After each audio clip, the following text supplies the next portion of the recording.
Grab your matches, let's fucking fire it up.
Hey, what's up, weirdos?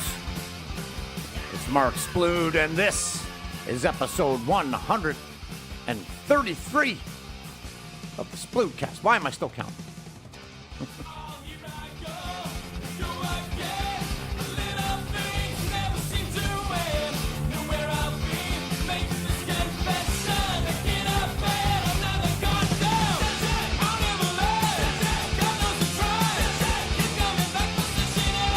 My guest this week, one of the brightest rising stars in the St. John comedy scene, none other than Mr. Chris Hovey.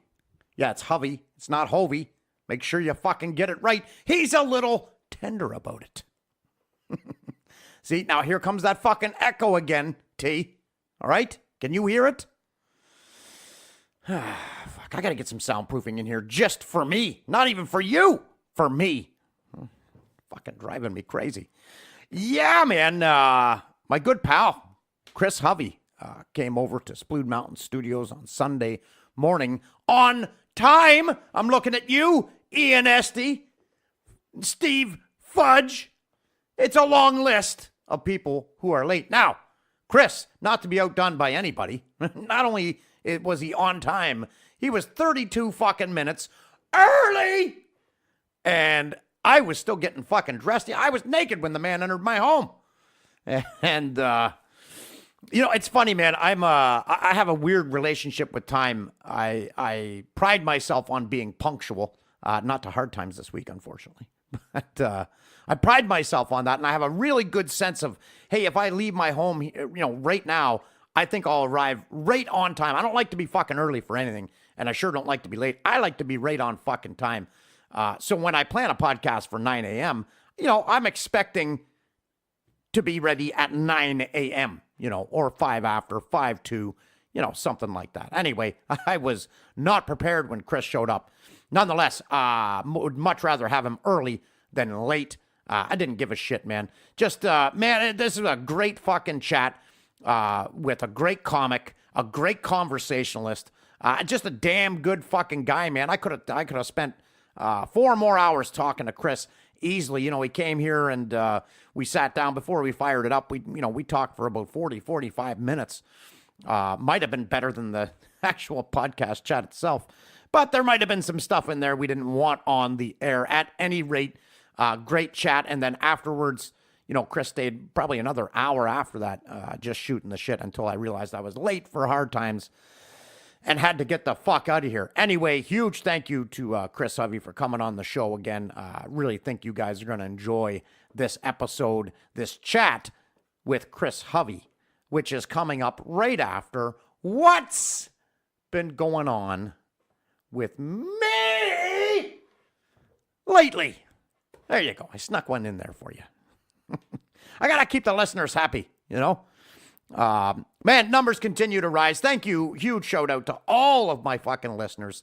Thank you all so much. This podcast continues to grow. It's not taking off like a fucking rocket ship or anything like that, but steady growth, you know, and I'm happy enough with that. Very happy with the numbers. Again, thank you all for listening. Who else can I thank? I thanked Chris. I thanked all of you. How about me? How about I thank me for doing this for you? How about that? All right? Little pat on the back. Hey, little Barry Horowitz action going on there. Had a little inside joke for the wrestling marks there. Anyway, he was a jobber, right? Enhancement, talent, whatever they want to be fucking called. Can't you just call him a fucking jobber? Like, is the world that fucking PC? We can't even call a jobber a fucking jobber anymore? You know, these ham and eggers raise their hands. Well, that kind of offends me and makes, you know, fuck you. Goddamn inclusion madness. Again, you know, Chris and I talk about this a little bit on this program. Anyway, I don't even know where the fuck I was going. What's been going on with me lately? Well, let's get into it, man. You know, it's been pretty relatively quiet in my life. I haven't been going out to any comedy shows. You know, there were no fights this past weekend. It's been kind of quiet, but let's get right to it. You know, Friday, man, my favorite day of the week. I fucking love Fridays. Actually, I'd probably say Saturday is my favorite day. Anyway, Friday night, not a whole lot to report, man, other than fight camp. Yeah, that's right, fight camp in full swing. We're about halfway through as I record this right now. Today is Monday, April the 8th, 2019. Hello. How are you?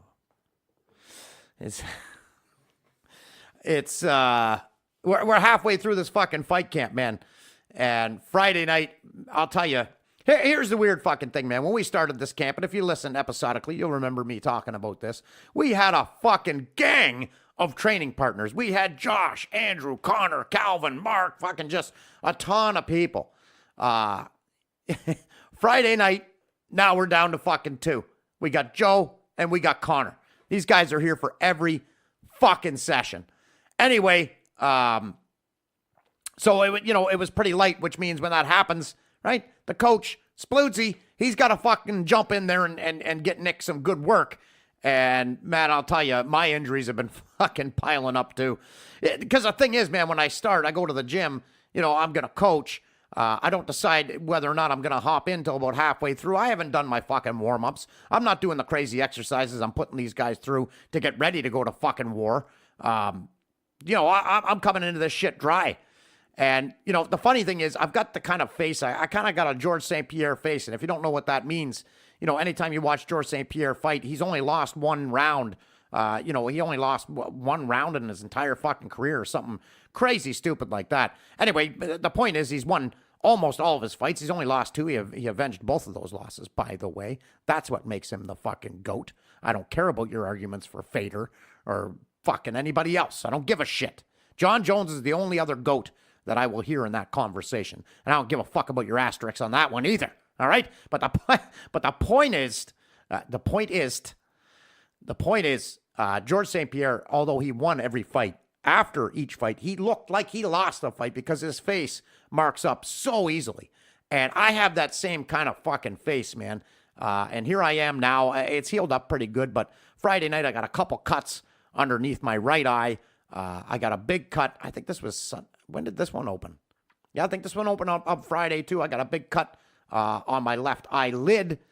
My left ear is cauliflowered all to fuck. It's been black, blue, purple. It's been every color of the fucking rainbow. I mean, you could march my ear through a fucking pride parade and no one would bat an eye, okay? I got a queer ear right now is what I'm telling you. And it's fucking feeling pretty queer too. Anyway, the injuries are starting to add up. It's a little disappointing to see people fall off. I'm not all that surprised. You know, when fight camp starts, typically we start with at least a handful of fucking people. This was the most so far. But, you know, the thing is, training for a fight, man, It's not easy work. You know, you get guys come to the gym and they love the martial arts training and you know, drilling stuff and things like that. But when it comes down to the actual fucking battle, to the physical, you know, combat, it's not for everybody, man. It's not a surprise to me that people have fallen off and we're down to, you know, just the hardcore fucking base of training partners. It's no surprise, man. It is not, and it's really, you know, it's hard to hold it against somebody. This game is not for everybody. You got to be a special kind of stupid to love getting punched in the head like I do, like Nick does, like Joe does, like Connor does. And, yeah, you got to be a special kind of fucking stupid to enjoy that and look forward to it, you know? And I do, man. I fucking love it. But it's not for everybody. I don't hold it against anybody not showing up. It fucking sucks. You know, it makes it a lot more difficult for Nick. It makes it difficult for me to do my job because if I got to jump in and spar with Nick or roll with Nick, if I got to jump in, then I can't do my coaching duties. I can't stand back, evaluate where Nick is at in his skill set and how he's dealing with you know, how he's troubleshooting whatever his opponent's throwing at him. I can't do that if I'm in there, you know, fucking dodging ham hocks to the fucking head. Nick is 263 pounds right now. He's an absolute fucking monster, and I have been teaching him how to kill people for 3 or 4 fucking years now. So I don't need to tell you, it's not a whole lot of fucking fun standing in there and letting him smash me. And the thing is, when I'm sparring with Nick, you know, everybody else that Nick spars with, they're up on their toes, they're moving away from Nick. And so when I get in there, I got to present something a little more challenging, a little different. So anytime I'm sparring Nick now, I just take the center of the ring and I fucking stand there. And if he comes flying in with a 6-punch combo, ending with a fucking knee to the stomach, well, I'm standing right there in that fire and I'm absorbing all those shots because, you know, let's face it, man, I got T-Rex arms. If I'm going to land anything on Nick, right, I got to be in that fucking zone where he can hit me too. You know, he's probably got a 4 or 5, maybe even a 6-inch reach on me. So, but anyway, more importantly, it presents a different challenge for Nick where, yeah, you're not just going to intimidate me and back me up when you come in with punches. I'm going to stand here and I'm going to get my fucking shots in too. But in doing so, you know, I end up taking a lot of fucking abuse. So here I am walking around with fucking black eyes and cuts and fucking fucked up ears and noses and my fingers in a fucking splint and has been for, you know, a week. It's, yeah, man, it's fucking fight camp. You're not going to hear me come on here and complain about it. I'm just sharing the facts with you. I love every fucking second of it. Now, you know, when it comes to the evenings, the shitty thing is, you know, we're using this gym to train at. It's basically just a big room full of mats. You know, it's the gym where Nick trains at and teaches as well, Yamaji Dojo. It doesn't offer anything as far as, you know, MMA classes or you know, MMA training or anything like that. So really it's just me running this camp and we're using this location, and we get it for free, which is nice, right? We get to train at this place and use the mats for free. It's fucking awesome that way. Shout out to Philip Yang for letting us do that. Now, the thing is though, we can only go when the gym's not being used. Right? That's the deal. So the worst of this fight camp and the previous ones as well, because we've trained for every fight out of this gym, is we don't get to use the gym some nights until 9:30 is when we're starting. So, you know, the worst of fight camp for me, although I love it once I get there and everything like that, I mean, sitting around all evening waiting to go and do something, man, by the time that thing rolls around, you are not looking forward to going to it, especially when it's something like getting punched and kicked in the fucking head. So that's the challenge, man. Of course, by the time I get in the truck and get down to the gym, I'm all ready to go. But yeah, it's we're right smack dab in the fucking middle of it, man. I'll tell you this much: Nick could not be looking fucking better. I mean, I would. I'd put him in the fucking cage tomorrow and be super confident that he's coming out with an easy victory. By the time we get him to this fight, he is going to be more than fucking ready, and he's going to rip this guy apart. I have no doubts in my mind whatsoever that we are leaving with this championship. Now, it is MMA. Anything can fucking happen, particularly in the heavyweight division. It only takes one big shot to put someone down. But I don't envision that happening. We expect to fucking win, and man, Nick is looking like a winner right now. His cardio is through the roof. His speed and movement, his footwork through the fucking roof. His takedown defense, there's no goddamn way anyone's taking him down, unless Nick loses focus. If he's focused throughout this entire fight, I do not expect him to be on the ground. But if he is, we're ready for that too, man. We're working all aspects of MMA, from, the cage work, the transitions, the takedowns, the takedown defense, the jiu-jitsu defense. We're doing it all, man. I mean, this is mixed martial arts. You got to be able to, you got to be proficient in all fucking areas. It's not like back in the old days where if you were, such a great wrestler, you could get away with having no striking because you can choose where the fight goes. But I know Joe Pilmer, Nick's opponent, he's training a lot of wrestling, and it's smart. It's smart of him to train wrestling because his strength is jiu-jitsu. Striking, I don't believe, is his strength, even though he won his last fight by KO. I hope it gives him some confidence to stand. That's really what I'm hoping for. But he's smart, because jiu-jitsu, the ground game, is his specialty. But the problem with jiu-jitsu, sure, you're great on the ground if the fight hits the ground. But in jiu-jitsu, there are not a lot of great fucking, takedowns and shit to get to the ground. Of course, there are takedowns, but not like wrestling, So Joe is smart because when you are a very good wrestler, you get to pick and choose, theoretically, where the fight happens. So he's smart to do that. It's not going to fucking help him a lick in this fight. Nick is going to pulverize this guy and likely quickly. So anyway, fight camp is going fucking great, except for right now. So last night, Nick sent me a message. He's having flu-like symptoms. So I told him, we're not going to the fucking gym. You stay home and rest. He stayed home from work today. I got Nick working on my crew now. How cool is that? Nick and Joe, by the way. Not his opponent, Joe Pilmer, but our training partner, Joe Armstrong. What a great fucking name for an MMA training partner, right? Anyway, flu-like symptoms kept him home last night, kept him off work today, and keeping him home tonight as well. Really hoping that he can recover and be ready to go tomorrow. We got to get right back to fucking work. Typically we've been taking Thursdays and Saturdays off because of these 2 missed sessions. We likely will only take one of those 2 this week, likely just Thursday, and we'll work hard on Saturday. Excuse me, and make that up. I mean, it's not terrible, right? We do have a full training camp.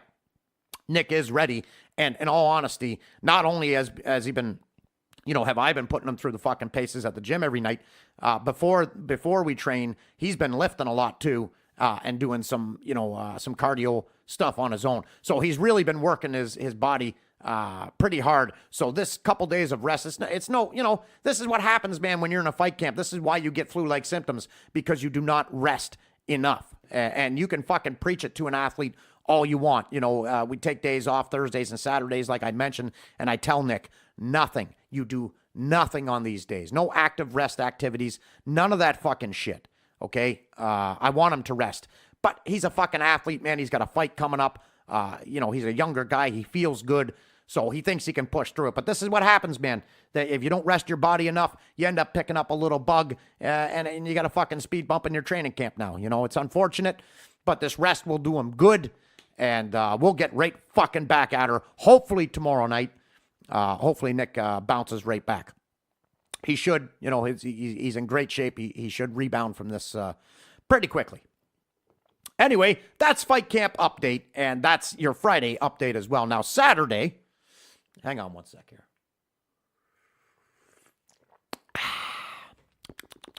That one's for the Rev. I made myself a hot chocolate, man. It's mint. It's fucking delicious. I'm going to be taking lots of fucking drink breaks here, so buckle in. Anyway, Saturday, I've been talking about this the last few weeks. Wifey and I have this new tradition of getting up super early on Saturday and getting the groceries done and getting all the fucking chores out of the way early on a Saturday. Now, this past Saturday, Wifey had to work at 10, so we really had to get up and out early to get all that shit done. And we did. We were done by 9:45, dropped her off at work, brought all the supplies home, and enlisted my sons, helped unload it all, put it all away, all that shit. Great, man. I love this fucking, this new tradition Wifey and I have. I absolutely love it.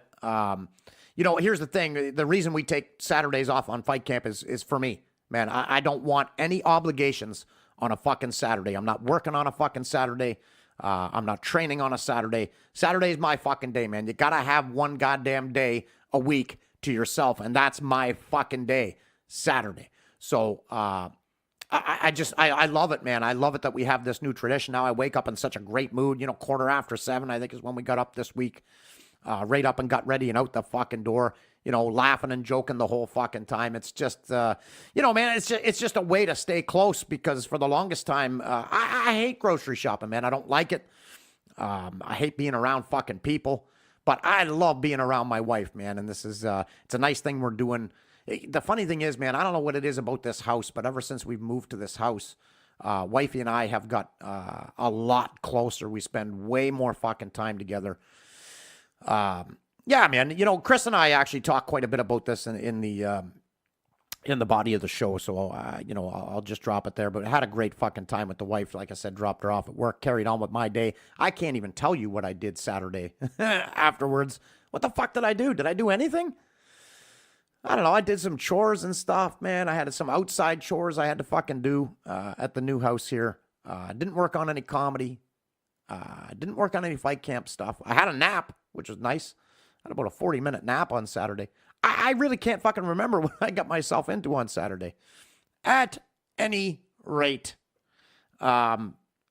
Saturday night it was really the fucking highlight of this weekend, man, for me.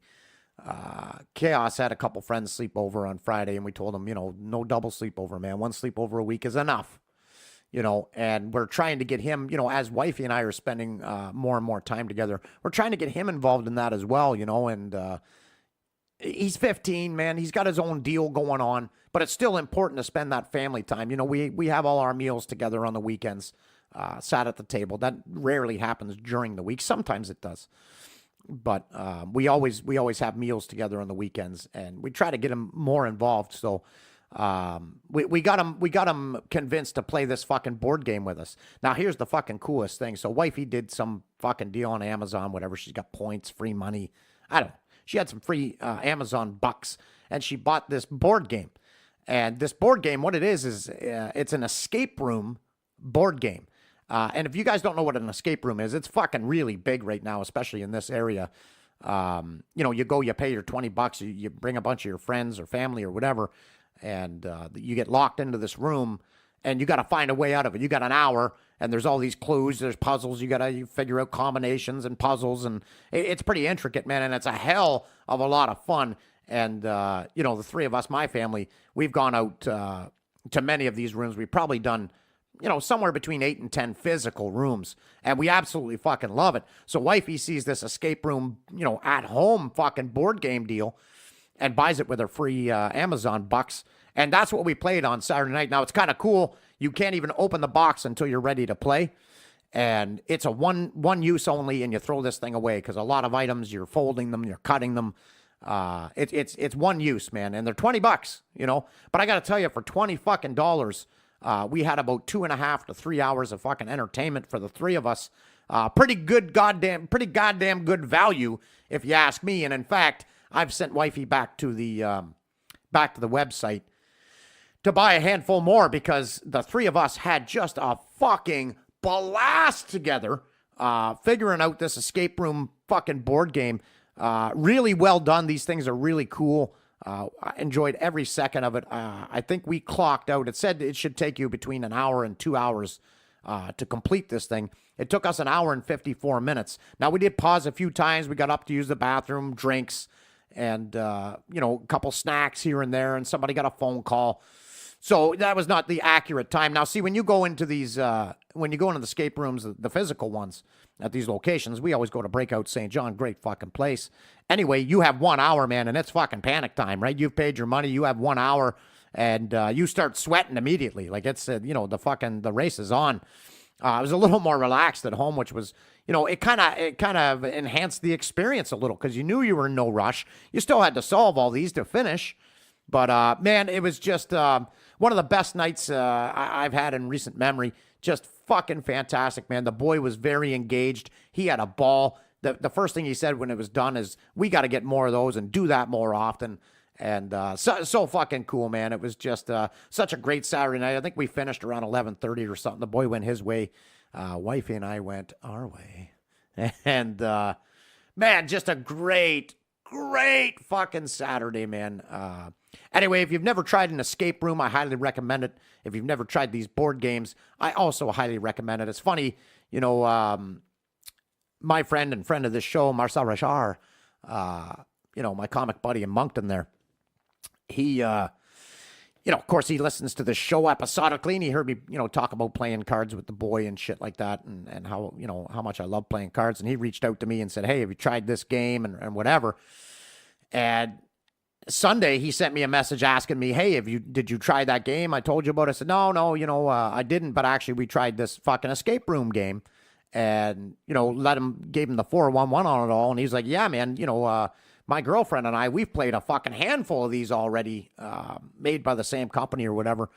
Yeah, it's can't recommend it highly enough, man. It's a fuck of a lot of fun. And the home version. See, the thing is, man, I was very skeptical about the home version. You know, I thought, well, who's going to set everything up? Is one of us going to set up part of it, and then the others don't know about it, and the other guy? But it's not set up like that at all, man. The three of you all figure it out all on your own.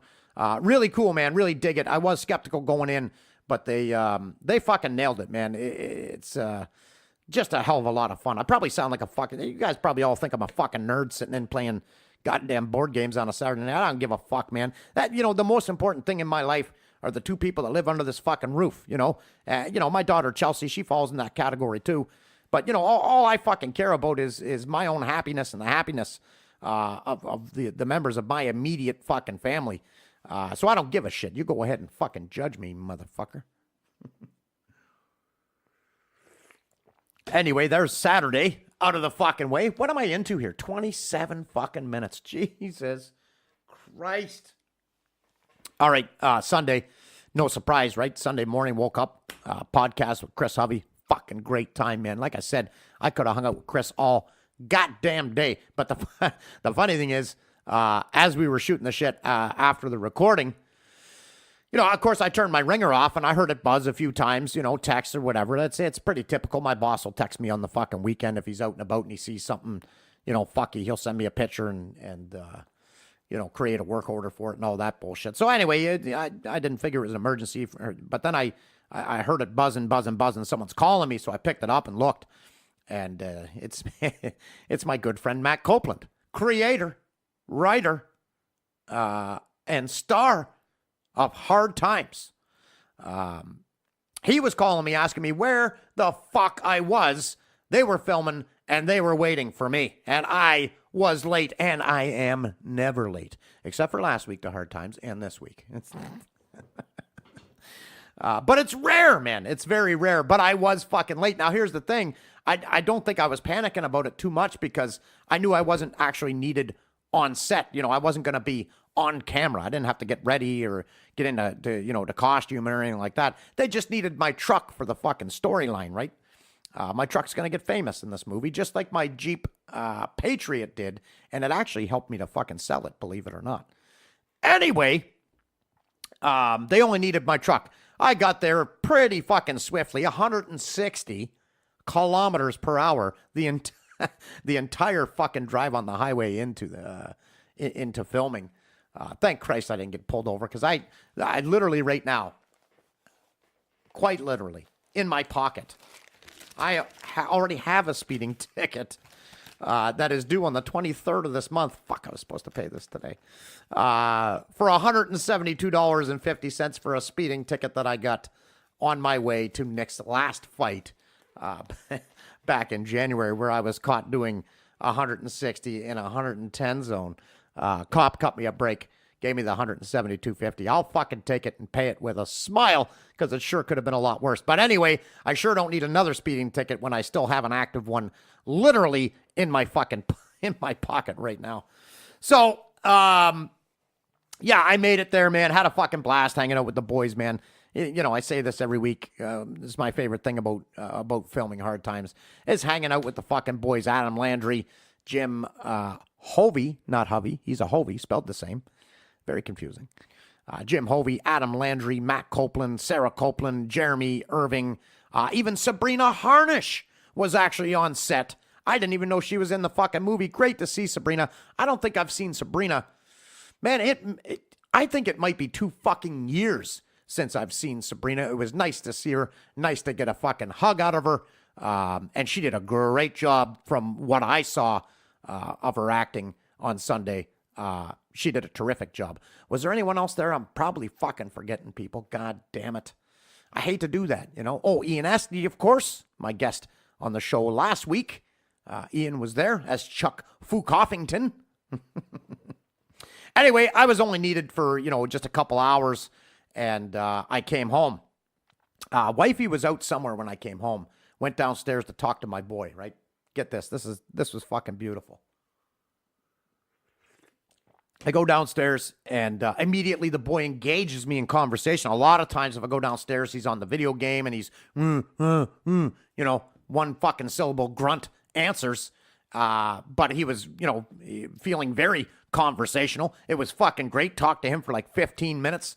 And then I said to him as I was leaving, I said, so what do you think? We're going to do another fucking board game tonight, bud, or what? Thinking in my head, he's going to go, yeah, I don't think so, bud. I got a date with a fucking video game. And he looks at me and he goes, yeah, sure. That'd be fun. Mind fucking blown, man. So anyway, wifey comes home, makes us an absolutely delicious fucking dinner. I don't know what, I think it was venison ziti. Fucking delicious pasta. Anyway, and immediately after dinner, man, the three of us sat down again, brought out another fucking board game. This time it was the game of life. Man, you know what's funny? You know, you think about the game of life, you're like, it's fucking stupid. It's a really fun fucking game, man, and we get pretty competitive. My family does. Jamie ended up winning the game of life. My boy came in second. I came in dead fucking last. But I'll tell you, man, I sure felt like a winner. Just being able to play, you know, spend that kind of quality family time with my family this weekend. Man, that's what weekends are about, man. That's what they're fucking for. Spending the time with the people you love. It's so easy these days with the escape that we have into the digital world just on our phones, in our fucking hand at all times. It's so easy to grow apart as a family, you know. And I'm fighting against that tooth and fucking nail. And this past weekend, at least, I got a big victory. Just like the victory that Nick Combs is going to get when we knock his fucking head. Okay. I like to get riled up a little bit. That's that good mint hot chocolate. A little obnoxious, isn't it, for me to... I don't give a fuck. It's my show, motherfuckers. Right? You want to change the rules? Start your own goddamn show.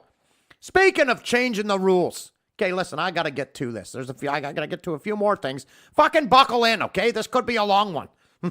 But here's what I got to say. Has Gillette, am I crazy? Or has Gillette, the razor company, have they lost their fucking minds? Now, here a few weeks ago, and you can go back a few episodes on the Boys Club podcast because they covered this as well. A few weeks ago, or maybe it was a month or so ago, maybe it was 6-7 weeks ago, I don't fucking know. A little while ago, was it definitely in 2019? Gillette comes out with this ad, basically shitting on men, telling us how fucking terrible we are. And I'm sure you all remember the ad. It went viral. And you know, there was a huge debate over it and all this fucking bullshit. Okay? The dust settles on that. Everyone forgets about it. I'm sure people are still going out to buy Gillette products. You know, no harm, no fucking foul. And, but I don't know who these people have hired as their new fucking marketing manager, but now they've really lost the fucking plot. I see a Gillette ad today. Okay? I was on the underground, the MMA underground. I was on the other ground. Someone had posted it. It was a tweet sent out by, and this is a verified Gillette tweet. Okay? And it was, so the tweet is, I don't know, it's like fucking kick the world's ass today or something. And the picture of it, okay, is of an extremely obese woman. And I mean extremely. This broad's got to be at least 400 fucking pounds in a goddamn bikini standing in the ocean. And this is the fucking Gillette ad. Okay, guys, we need to stop, okay? We need to stop saying that obesity is okay, because it's fucking not. We need to stop telling people you're okay just the way you are, because it's not the fucking case, okay? What you're showing a picture of is an extremely unhealthy person who is eating themselves to an early fucking death, Okay? That's what you should be saying underneath that picture. Not, hey, let's fucking celebrate it and go, attack the day or whatever the fuck they put there. Okay? We need to stop glamorizing obesity. It's fucking ridiculous. You're showing a picture of a very sick human being. In fact, she no longer even looks like a human fucking being. We're not supposed to be stretched out like this. Okay? And this is a very fucking new thing. I don't know what's going on at Gillette. It's got me hot as fuck, man. I don't want some little girl, okay, looking at that ad and going, oh, it's okay. I can just stuff my face and eat McDonald's all the time, and everyone celebrates me because of this. Again, it's inclusion fucking mania, and I talk about it in the body of the show. I won't, fucking beat it to death again, but Jesus fucking Christ, Gillette, pull your head out of your fucking ass. I don't know what the hell's going on over there. It's a good thing I have a beard, because I'd be boycotting these motherfuckers otherwise. I mean, it's fucking insanity. We're celebrating obesity now? Is that what we're doing?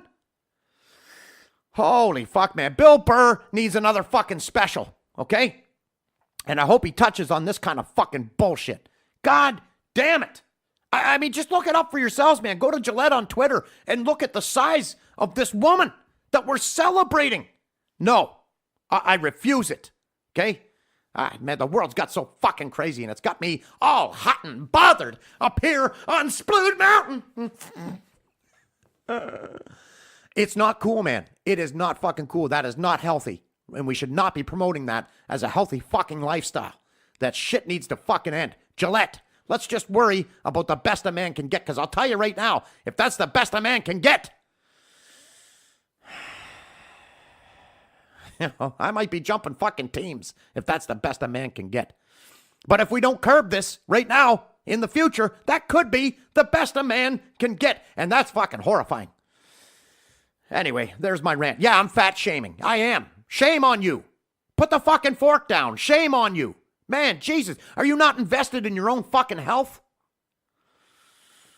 Have a little self-respect, right? Show a little self-control.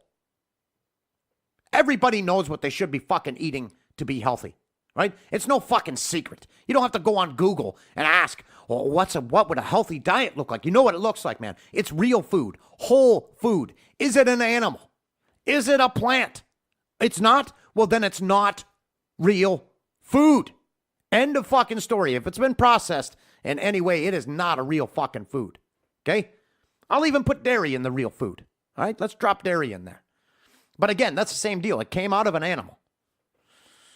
Man, make smart fucking choices. Eat small portions and eat real food. Of course, you're going to eat the breads. You're going to eat the pastas. Who among us can resist? I know I can't, okay? But all in moderation, man. Moderation. Same with the cell phone. Same with the social media. Same with just about fucking everything in your life. Moderation is the fucking key. All right? And listen, if you love this podcast, please do me a favor. Please do me a favor. Check out my good friend and friend of this show, Shane Ogden. He's not my good friend. He's my fucking brother. His podcast that drops weekly, Fridays, Birchwood. His last podcast, last week's episode, was with his sister, Brenda, who's a lovely, lovely lady. Always enjoy seeing and talking to Brenda. He's got his sister on there, man. It's a real emotional talk. It's just a great fucking conversation with his sister about how they grew up and all that fucking bullshit, man. Check out Birchwood with Shane Ogden. It's on iTunes. It's on all the fucking shit. Also, check out these guys. Boys Club. Is it called Boys Club because my apartment looks like a boy lives in it? I wouldn't say a boy lives in it. I would say a boy is kidnapped somewhere in here. Boys Club. We're everything. We're true crime. We're World Star Hip Hop. We're World Star Hip Hop. We're Netflix reviews. Stories of the day. Boys Club. Listen. Yeah, do it. We're on iTunes. We're on Spotify. I think. No, we're not. And on Google Play. Nobody gives a shit. Boys Club. Boys Club podcast. Now with 90% more sound clips of black people. Boys Club. Touch me, and I'll sue. Yeah, it's the boys. It's the Boys Club comedy podcast with Andrew Vaughn, Travis Lindsay, Dan Hendricken. And by the way, Dan Hendricken's been around a little bit on the podcast. Check it out, man. Every episode they put out is fucking dynamite. They leave me in stitches all the time. Interesting conversations. The boys are fucking awesome. Download their fucking shit. Subscribe to it. Rate it. Review it. Check it out, man. Great fucking show. I'm not going to stop advertising it, so you might as well check it out. All right? And here's something else I want you to check out, man. And I actually sent a big apology to my brother T Mux about this, because I have not been promoting his fucking podcast, whatever, Trevor. I was the first guest on his show. Since then, I think he's got 5 episodes released right now. I'm still halfway through the second one. Man, this is a great fucking podcast full of, Canadian content, music, full of great conversations about, everything. And Trevor's not just talking to his guests about music. He's talking about comedy. He's talking about life in general, fatherhood, you fucking name it. They're hitting the topics. Absolutely love this whatever Trevor fucking podcast. Man, do me a favor, subscribe to it, rate it, review it. Trevor is an amazing fucking human being. You all know that because he's been on this show a number of times. Just a great fucking dude, and you should all be listening to his podcast because it's Trevor, man. Whatever, Trevor. Find it on iTunes. Find it wherever you find your shit. Get his shit. All right, now fucking 41 minutes. How the fuck did 14 minutes go by that quickly? Do I ever shut up? Oh, man. I am fucking on it today. Mint hot chocolate is apparently very good for podcasting.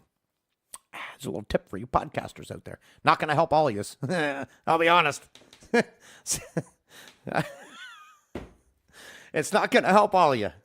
Some of you just maybe you just shouldn't be doing it. It's kind of like fight camp. It's not for everybody. Problem is, everybody can do it. Anyway, try it out. It might help you. You never know. All right, let's wrap this fucking thing up. We'll wrap it up with bookings, man. I got some bookings coming up on 4/20. I don't know why I fucking stopped there for no reason. 4/20, man. I'm going to be at the Capitol Complex with Mux. Mux putting on this show for 4/20. I think it's called Holidays Celebration. I don't... hang on. I'm just going to look it up because I want to see who else is on this. Let's see here. I'm going to go to the fucking group thing here. Who's in here? See the group members. All right. So on this show is going to be obviously my brother, Trevor Muxworthy, Jason McIntyre, who happens to be the guest on episode 2 of whatever Trevor, Courtney Ann Steves. No idea who this lady is, but I look forward to meeting her and working with her. Brian Otter is on this show. This will be, I believe, the first time I work with him. Might have done maybe an open mic at Yucks with this lad. Anyway, big fan of his comedy. Like him as a person.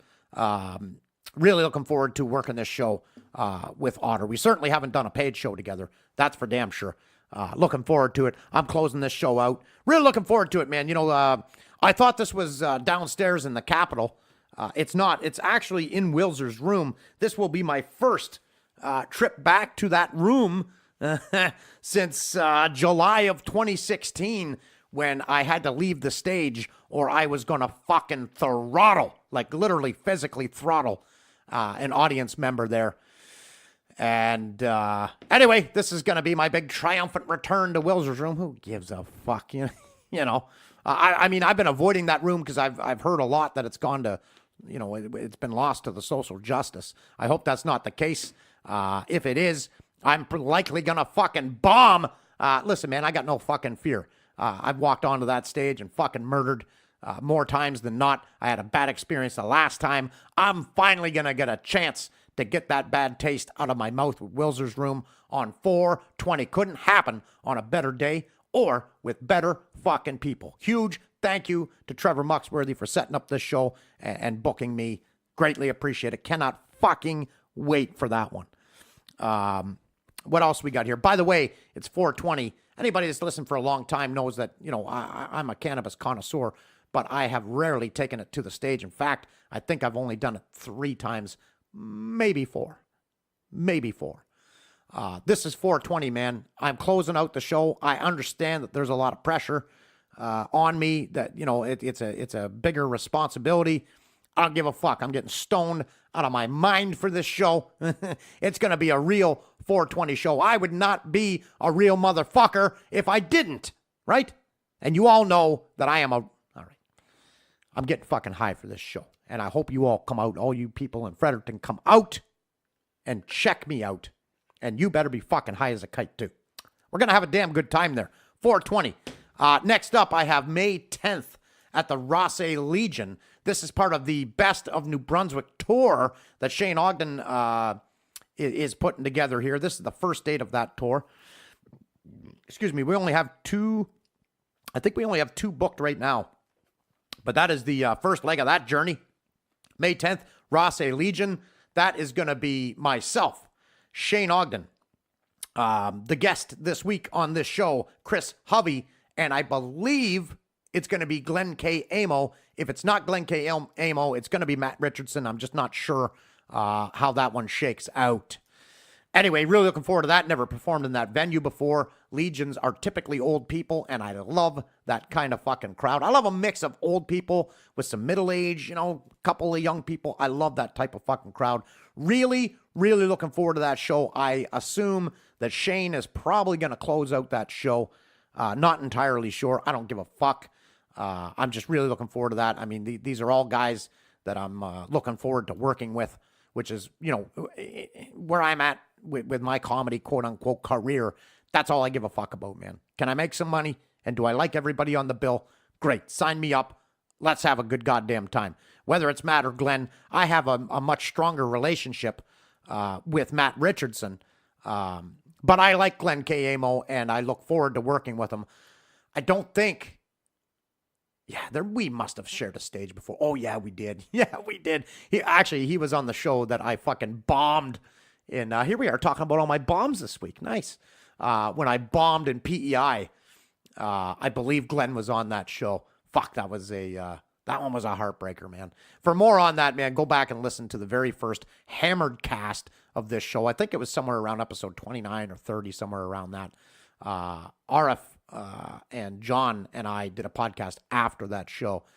Really fun, man. I got fucking annihilated for that podcast, and it was a damn good time. Anyway, yeah, so I have worked with Glenn a couple times. Certainly not recently. Really looking forward to this. Whether it's Glenn or Matt on the bill, I don't give a shit. It's going to be a great fucking time. Next up, May 24th through the 25th, I'm going to be at Chuckles Comedy Club. I'm going to be middling for Niall Seguin. And really looking forward to getting back on Chuckles. I'm also headlining Chuckles Comedy Club in September. So make sure you all come out for that if you're anywhere in this area. And finally, June 7th, I'm going to be back in Fredericton, also part of the Best of New Brunswick comedy tour. I don't know the venue here. Chris and I may discuss it. I think he knew it. Maybe he mentions it on the podcast. I can't remember if he mentioned it before or after we recorded, but I'm sure by next week I'll know the venue. I'll let you all know. June 7th, Best of New Brunswick coming to Fredericton. Troy Haynes is the promoter on this, which is fucking fantastic. Haven't seen Troy in a little while. Big fan of Troy Haynes, man. I love Troy, and I always love performing on his shows because he is a dynamite fucking promoter. The guy knows what he's doing. He's cultivated a great fucking comedy audience. Now, I know he's been a little bit quiet lately as far as promoting. This might be his first foray back into it. He's been on a bit of a hiatus. At any rate, really looking forward to that one. I believe Matt Richardson is on that one. So it's me, Shane Ogden, Chris Hovey, and Matt Richardson. I imagine Troy Haynes is going to do some time on it as well. At least I hope he does. I'm a huge fan of Troy's comedy. You know, he takes a lot of shit. I know there's a lot of people that take jabs at Troy Haynes' comedy. I'm not one of them, man. I enjoy his fucking comedy very much. So anyway, those are my dates. I had a couple offers come in for July, and pardon me. I've had a couple offers come in for July, a couple paid gigs. I'm not sure yet if I'm going to take them. I don't know what my July looks like yet. And I gotta be, I really got to focus on the Fringe Festival, which is at the end of August. Still don't have a venue for that yet. It's one of 5. It's not really that big a deal, but yeah, I really got to focus on the Fringe, and I really got to focus on my headlining gig at Chuckles Comedy Club. So yeah, it's I'm not sure what I'll take on in July. I mean, if the price is right and the show is right with the right fucking players, I might just do it anyway. But nothing solid for July yet. Those are all the bookings I have. I've probably beat you to fucking death enough. Almost a fucking hour here in the intro for no good goddamn reason whatsoever. Episode 133 of the Spludecast with Chris Hovey. Driver, right the fuck into you.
I'm having illusions, all this confusion driving me mad inside. I'm having illusions, all this confusion fucking me up in my mind. I'm having illusions, all this confusion driving me mad inside. I'm having illusions, all this confusion fucking me up in my mind. Motherfuckers be driving me up the walls, hoping that I fall, but they can hit my balls. Straight jacket, snap it in the padded room where some punk niggas can't hack it. Punk ass. Chris Hovey. What is up? So I gotta be honest with you, Mark. When I started listening to your podcast, Oh boy, here we go. I did not love that song. Oh really? Yeah, and I used to skip through it. And then I started listening in the car. Yeah. And I'm driving, so I can't really pick up my phone and hit the skip button. Sure. And I thought, oh, it's all right. And now I find myself at stoplights, like scream singing into the stream, what-a-da-dang, what? Like it's totally grown on me. Oh, that's fantastic Yeah, news. yeah. I think it's much better in the car because you get the bass going and stuff. 100%, Through the phone, 100%. it's not really. Also, I was somewhere, and they were playing it, and it went past what you normally play for the podcast. Right. And I totally had a moment of like, oh shit, there's more of this. Eh? Like This is a real song. Yeah, it's longer than just the 45, 90 seconds, whatever it is you play. Sure. Yeah. Yeah, I fucking love that tune. There are so many different versions of that song, but that's definitely my fucking favorite of it for sure. How's Chris today? What's going on? Not Happy too bad. Sunday morning. Happy Sunday morning. Boy, you were here. Bright and goddamn early. Yeah. Yes, sir. you were here a lot earlier than Ian Esty. That's for fucking sure. Borderline disrespectfully early, to be honest. I Yeah. mean, I came in here and shook your house up at 8:30, and you weren't dressed, and Jamie was in her pajamas. I really felt like I was... You know, it was kind of on me. I like to be ready by 8:30 when you got Okay. here, you know, and I was moping around, you know, fucking taking my time. Well, you were having a goddamn millennial on the show. You wouldn't imagine they would be on. Exactly. Early, right? Yeah. Exactly. Yeah. Although, now, according to, you know, some of the people on the far left now, time itself is racist and belongs to white people because we're always on time, and Right. I don't think I need to. Well, I think it still applies to us because we're both white, so. Yes, that's yeah, I was early. that's right. Man, yeah, it's sometimes I find now reading the fucking news or whatever's out there that passes that news now. Man, some of the shit you couldn't even fucking make up that the left's coming up with, like fucking time being racist, for Yeah, it's example. crazy. Just But yeah. that's the way it is, right? Yeah. The extremists have a voice, and most of us fall somewhere in the middle. And Yeah, yeah. Anyway, we've been having a great fucking talk here. Yeah, we did like a really good, probably 45-minute podcast without ever turning on the fucking... Well, if we hadn't talked so much shit about everybody, though, Chris, you know, that's it's, true. But I'm glad I got that stuff out. I feel way better now. It is nice to get it off your chest, It is, you know. yeah, it is. Now, dude, you've been doing some fucking wacky shows lately. I did a couple different ones. Yeah, some stuff that was a little off the Beaten path, beaten for path, sure. that's it, Yeah. yeah, so that's, I had lunch with Arif last Tuesday, and he was telling me about a show that he took in that you were on at Taco Pica. Sounded sir. like a pretty wild show, and he wasn't even sure who put on this show. Why don't you talk me through how'd you get booked on this show? So- What kind of what the fuck was going on here? Sure. So the show was put on. I wish I knew her last name. Her first name's Ashley. Right. She moved here from Montreal last fall. Okay. And we did a Yuck Yucks amateur night together. Oh. Last October. Oh, okay. So you already knew this girl a little bit. A little bit. Yeah. And then she kind of went quiet for a long time. Yes. And then she started popping up. She showed up to McGill's and she did a set list. That went pretty well. Oh, no actually. shit. Yeah. Okay. Yeah, she did all right. Now, at it. okay, let me stop you just for a second. Do you know anything about her past? Like, was she a comic in Montreal or? I think she had done some in Montreal. Little bit open mic Yeah. and- I yeah. don't know to what level, and I don't know her. I just know her superficially, right? Yeah, right. Kind of through the comic scene. Sure. Which is funny. I find people I know through comedy. I don't tend to know what they do for a living. I don't know any. You know what I mean? Like Yeah. a lot of stuff that you typically know about acquaintances or friends. I Yeah. have no idea. No clue. Yeah. Yeah. I'm pretty. Like I run into Brian Godstow, right? I'm happy to see Brian. Brian and I are, I'd say, friends. Sure. No idea what he does for a living. Don't know. You know. It's not great. I only know people's dark stuff, I guess, right? Through comedy. Yeah. But anyhow, yeah. So she started showing up to that, and then she came to do an open mic at the Five and Dime. That I did, Right. and she just came over after the show and said, "Look, I'm doing a show at Taco Pica next Friday. Putting something together. I'd like you to be on it." Right. I said, "Yeah, all right, I'll do that. That sounds fun." What I did not account for was sort of where she sat in the St. John social scene. Okay. So, Taco Pica is a fun venue. Just one anyhow. second. Just one second, Chris. Sure. I'm just going to ask you to be quiet while I talk. All right, it is picking me up. Just something's looking a little fucking strange over here to me, but hopefully it's going to turn out all right. Okay. You need a Jamie. You need a. I do. I need a young Jamie. a young Jamie. I do. I have one of those downstairs, but So much fun. all right, let's fucking carry on. right. I mean, it should be fine. Okay. So Taco Pica is a great venue, right? Right. It's kind of in the middle of Uptown, St. John, right? It's kind of a fun spot. Yeah. So show I've was done at- a few shows there. The show was at 10 p.m. Yeah. on a Friday. Good start. Which is late. Very late. Showed up at 1:45, and when I say it was empty, I mean it was empty. Right. It was myself and two other people who were obviously part of the show. They were running around. They were 15 minutes before it starts. 15 minutes before it starts. They were running around. They were setting stuff up. I thought, Sure. Holy shit! This is gonna be pathetic. Like, Yeah. there's not gonna be anybody here. This is gonna be fucking uncomfortable. And then it was like 9:58. It was literally 2 or 3 minutes before the show started. Right. And they just started flooding in, one after Yeah, the because other. I heard it was packed, standing room only. There had to be 100 people in there. No It kidding. was crazy. And it was 100 people in Taco Pica. gotta be close to Holy 100 people. Fuck, Well, dude. RF knocked over Brian's beer at one point and went to go buy him another one. Right. And he was gone for 20 minutes. No kidding. Waiting in line. It was only Santos See, working. He left that fucking of part course out he when we knows. had Of course, lunch. of course. Yeah. Yeah. Oh yeah. All right. Oh yeah. But yeah, it was crazy in there. They drank him out of beer. I mean, there was no beer left by the end of the night. Like, it No was, shit. Yeah. It was huge. Wow. So the the crowd was not a crowd that I had performed to before. Right. So it seemed to me like it was the entire LGBTQ community. in St. Oh John. no. Yep. The roller derby team. Right. The roller The roller derby, derby team. The Rockabillys, the hipster, the flannel mustache. Sure. Newsboy hats. It was every fringe community in St. John had shown up to this show. Wow. And Can't miss. I'm a little bit because I'm not a divisive comic, but like I'm already starting at a disadvantage because I'm a cis white guy. So Right. That's a little Oh, bit. they hate you right away, and well, you're literally I don't know Hitler. about hate, but I'm definitely starting at a bit of a disadvantage. Sure. So it was also comedy and music, Oh, it was a mix. That's right. which can be a little bit tough. Yeah. But they did it right. They put the music up put the front. music That first, is not the right way to do it. By That the is way, not the right way to do it? The exact opposite fucking way you want to do it. So what happened is we were all in there, and the the cute little lesbian duo goes up with their ukulele and they sing the songs, and it was nice. Sure. And then another girl went up and did really well, actually. Very talented. Right. And then Another singer-songwriter deal? another Okay. singer-songwriter. Yeah. Sadie, she's local. She Sure. does a fair amount of stuff. And then we had a little break, and there were 2 comics ahead of me. Right. And during the So break, just the 2 musical acts? I think so. Yeah. Unless I'm forgetting somebody, but I really think they were just the 2. Sure. Maybe there were 3. I'm not sure. But anyhow, and during that intermission, the room did filter out a little bit. Oh, okay. So- Some people were just there for the music. Right. So we got down Couple to just bringers. the people who were interested in comedy, which was a bit of a help, I think. Yeah. So first guy goes up. I'm not familiar with him. I think he does some announcing for the roller derby team and stuff. Okay. Mike something, real rockabilly looking guy. Yeah, GPS. right. Okay, yeah. So he went up and he took some big swings, to be honest. Yeah. His, not to burn his bit, but one of his premises was, I'm really sick and tired of my friends killing themselves, ... in boring ways. Yeah, okay, yeah. So I've he kind of really touched on this a little bit too, he yeah. really went for something that was kind of high concept. Yeah.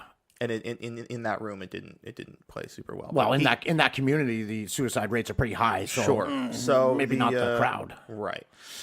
But still, not a really bad set, right? He went pretty well, and then Ashley actually went up and did some time, and Right. she did pretty well, and so I went up, and I really didn't know. Oh, what so to the expect. girl putting it on yeah, went up she- after she- that. Yeah, and- she did. Okay. Some time. Yeah. And did well. And did well. Okay. I did well, and I didn't know what to expect, but I went up and I opened with the legal prostitution bit, Right. and when That's a strong fucking open. it was dude. a strong Jesus. open, but I had some stuff written for the debate show that I did the following night, Right. that I knew was decent because I had done it at another open mic, Oh, just okay. to kind of try it out, Sure. and I knew it was unoffensive too. Right. So I was like, let's let's dig a hole, and I know let's I dig can a get hole out. and I can get halfway back out, right? Yeah. So I opened with, and I got to the punchline, which I don't know if I'm gonna burn it. But Don't burn it. I Don't got burn it. to the fucking love it. punchline, and the punchline is a bit of a pun. It's fun. Yeah. And I got a mixed reaction. A mixed A reaction. mixed reaction, but a violent mixed reaction. Ooh. So typically a mixed reaction is a smattering of applause and a little bit of whatever. Yeah, a few oohs. I got raucous laughter, but also like a very audible, like a punch in the stomach noise. Right. So that was super weird. And then jumped into the stuff that I was doing for this debate. It's about how feeding the deer in St. John is a ticketable offense now, Right. and how silly that is, kind of thing. Sure. And they fucking dug it. Nice. Yeah, I went out of there on a real high note. So it Beautiful. was a good show. Yeah, yeah. But it was, at first, it was very much like, this is very different, Yeah. But So this girl, I guess she's following the Mandy Lynn blueprint where nobody knows who the fuck she is. So she's just gonna start putting on shows and maybe. booking people. It was very much, it seemed to me, kind of watching people come in and watching her interact with them, it seemed to me like, well, a lot of them were people that she knew personally. Yeah. Right. So it was kind of like a kitchen party sort of thing for Yeah. her, right? Yeah. How do you think she would have done like in a regular audience without her people? Well, I think she would have done well, yeah. She's a pretty fair comic. Nice. And I'd like to see her at more shows, really. Yeah. Kinda Okay. bring her So as part of the- all right. So maybe she's got a little more comedic talent than Mandy Lynn, and I'm not being fair in my comparison. No comment. Yeah. No comments are a fucking comment. In a way. Yeah, in a big way. But anyway, no, I know you're a huge fan of Mandy. Yeah. Listen, I love Mandy the person, right? know. But I don't actually know Mandy the person that well. I've met a couple times. So. yeah. Oh, well, you know what? Fair enough. That's pretty much my relationship with her too. I think Yeah. I've only met her maybe 5 times, something like that. But I love Mandy, man. She's so fun. I love seeing Mandy at a show because she's just high energy. Oh, yeah. She You know. brightens the room, Yeah. right? She's, yeah. But stay off the stage, Mandy. Come on, what are we doing? Now, that was a joke just to get Chris to spit out his coffee. I came Right. close, but no Almost cigar. there. Yeah, Almost close, there. but no cigar. right. Well, that's wacky. Okay, well, so let's talk about the this fucking debate. So do you think she's going to continue to put on regular shows? Was there any talk about that? Or I don't know. We didn't talk much. I didn't get a chance to talk to her after the show about that. she give you a bunch of money? Maybe. The pay was actually really good considering Nice. I only did 7 minutes or so. 7 minutes? That's Oh, all shit. she asked was 5 to 7. Yeah, nice. And So who closed out this show? I can't. Was it set up that way, like the closer's doing more time? No, Was it- sort of. Yeah. Yeah. Her name is Laurel, I think. her name is Laurel. Yes. That's who closed out the show. Yes. So Chris Hovey's She on it. did. Yes. Big shot. I know. local Well, comedian. now, hold And then on. Laurel. Okay. Laurel was also on the same Yuck Yucks Amateur Night that we had done back in October. Oh, okay, right. Which is where she, and she was also part of this circle of people. Oh, okay, right. Yeah. So I think they picked the right closer, honestly. She did probably, I don't know, 10 or 15, somewhere in around there, and she Right. did well. They Yeah. liked her. And she's funny. She's high energy. But Sure. she hasn't been around too much. So. All right. I haven't been around at all, so I don't know any of these fucking people. Well, It's weird. a lot of people don't know. Yeah. A lot of these people. It's very much 1 or 2 shows kind of thing. And Yeah. so, but it's kind of nice to bring out, some odd faces. And Absolutely. Especially if they're booking you. Well, Right? I mean, hey, fuck, all no- the power to them. no complaints, right? Yeah. Who else was on the show that you knew? Like, was there any other, like, regular fucking comic on No, the show? not at all. Oh, okay. There, all there right. were some in the crowd. Yeah. Like you mentioned, Arif was there. He brought Brian and John Ford with him. Yeah, and, yeah. And Sham was there for a while. Mm-hmm. But that's about it. Oh, wow, that's interesting. All right, let's talk about this fucking debaters show. Yeah. Yeah. So what was this all about? This was in Fredericton. Yeah, it was at Grim Ross. What the fuck is Graham Ross? Who runs this room? Grim Ross is it's a microbrewery. So is this Or it's like a craft brewery. right? And who's running this room? It used to be Ben McDonald at one point. Oh, right. And Okay. it's now been passed on to Caitlin Adair. Oh, okay. No idea who that is. Okay. I think I'm doing a show with her on 420 though. Maybe. I think so. Okay. Yeah. She's doing a show with Mark Harnett here soon. On the 12th. I think so. Does that make sense? I think so. Okay. That Yeah. sounds Okay. about right. Yeah. The same girl then. Yeah. And we had 2 teams from each city, St. John, Fredericton, Moncton. Yeah. And it was myself and Dan Terrio. Dan asked me to do it, so I agreed. And the premise was one comic does 7 minutes on a city bylaw that they think doesn't make any sense, Right. and the other comic does 7 minutes on something they think should have a bylaw for it. Should Oh, be okay. illegal. All right. So I had a bylaw that I wanted to tear down, and Dan had something that should be illegal. Sure. Fredericton was Caitlin, and Corey Hartland Oh, nice. was her partner. Yeah, he's from Which is Miramichi, a but no strong big deal. choice. And he lives in Yes. Fredericton. And a bit of a fucking ringer. He had a couple technicalities, if we're honest. Yeah. I'll get into it. I don't care. We talked about it. And, Nice. Yes, I love attacking Corey on here. and then Moncton was Evan Steves, and it was supposed to be Brian Steve's a Otter. killer. Right. But Brian was I love opening both for those Scott guys. Belford at Hell's Basement that night. Right. So instead, they sent Mitch. Mitch. They sent Mitch. Who the fuck is Mitch? Mitch is one of my new favorite people. Oh, no kidding. I fell head over heels in love with Mitch. No not, shit. Not in a literal way, because Right. Mitch is. I hope not. Mitch is he's a Hell's Basement regular. He did stand up in the past. Right. He sort of took the Thane Fox approach, where he did stand up for a while, did pretty well, backed off of it, and is now starting to kind of get back into it. Yeah, right. So Mitch is a hysterical, openly gay man. Oh, nice. Yeah. Yeah. And I just love him to pieces. So Right. we were. So yeah, you do got to be So careful we were about chatting. how you... We were chatting ahead of time and stuff, and we were having kind of fun. And I thought, well, he's not a regular comic, so maybe we don't need to worry about Moncton too much. Yeah, right. Anyways, he put on lipstick and 10 fingers full of rings and a scarf, and he went up there and he delivered. I mean, he just commanded the room. He just absolutely commanded the room. Right. He totally killed it. No shit. Yeah, he Nice. did really, really well, except for one very homophobic gentleman in the back. Oh. So the tables had 1-2s. A card with 1, 2, and 3 on them. Right. 3 being the best, 1 being the worst. And this guy was, mid-50s, sort of sitting in the back, and Mitch, he did How old is Mitch, first of all? 20s? probably late 20s. Yeah. Okay. He did shit. Oh, the bylaw should be that sports equipment, protective equipment, Yeah. should be illegal. Right. So that if you choose to participate in those things, his premise was that sports athletes beat their wives. So if they don't have protective equipment, there'll be fewer of them, and they'll be in worse condition. They won't be able to. Something. They'll to be that too effect. beat up to fucking beat up their spouse. Something like that. Right, yeah, right, something right. like that. Okay, I like that. Anyways, this guy in the back was clearly a sports fan, Sure. and maybe a little homophobic, and he held up a 1.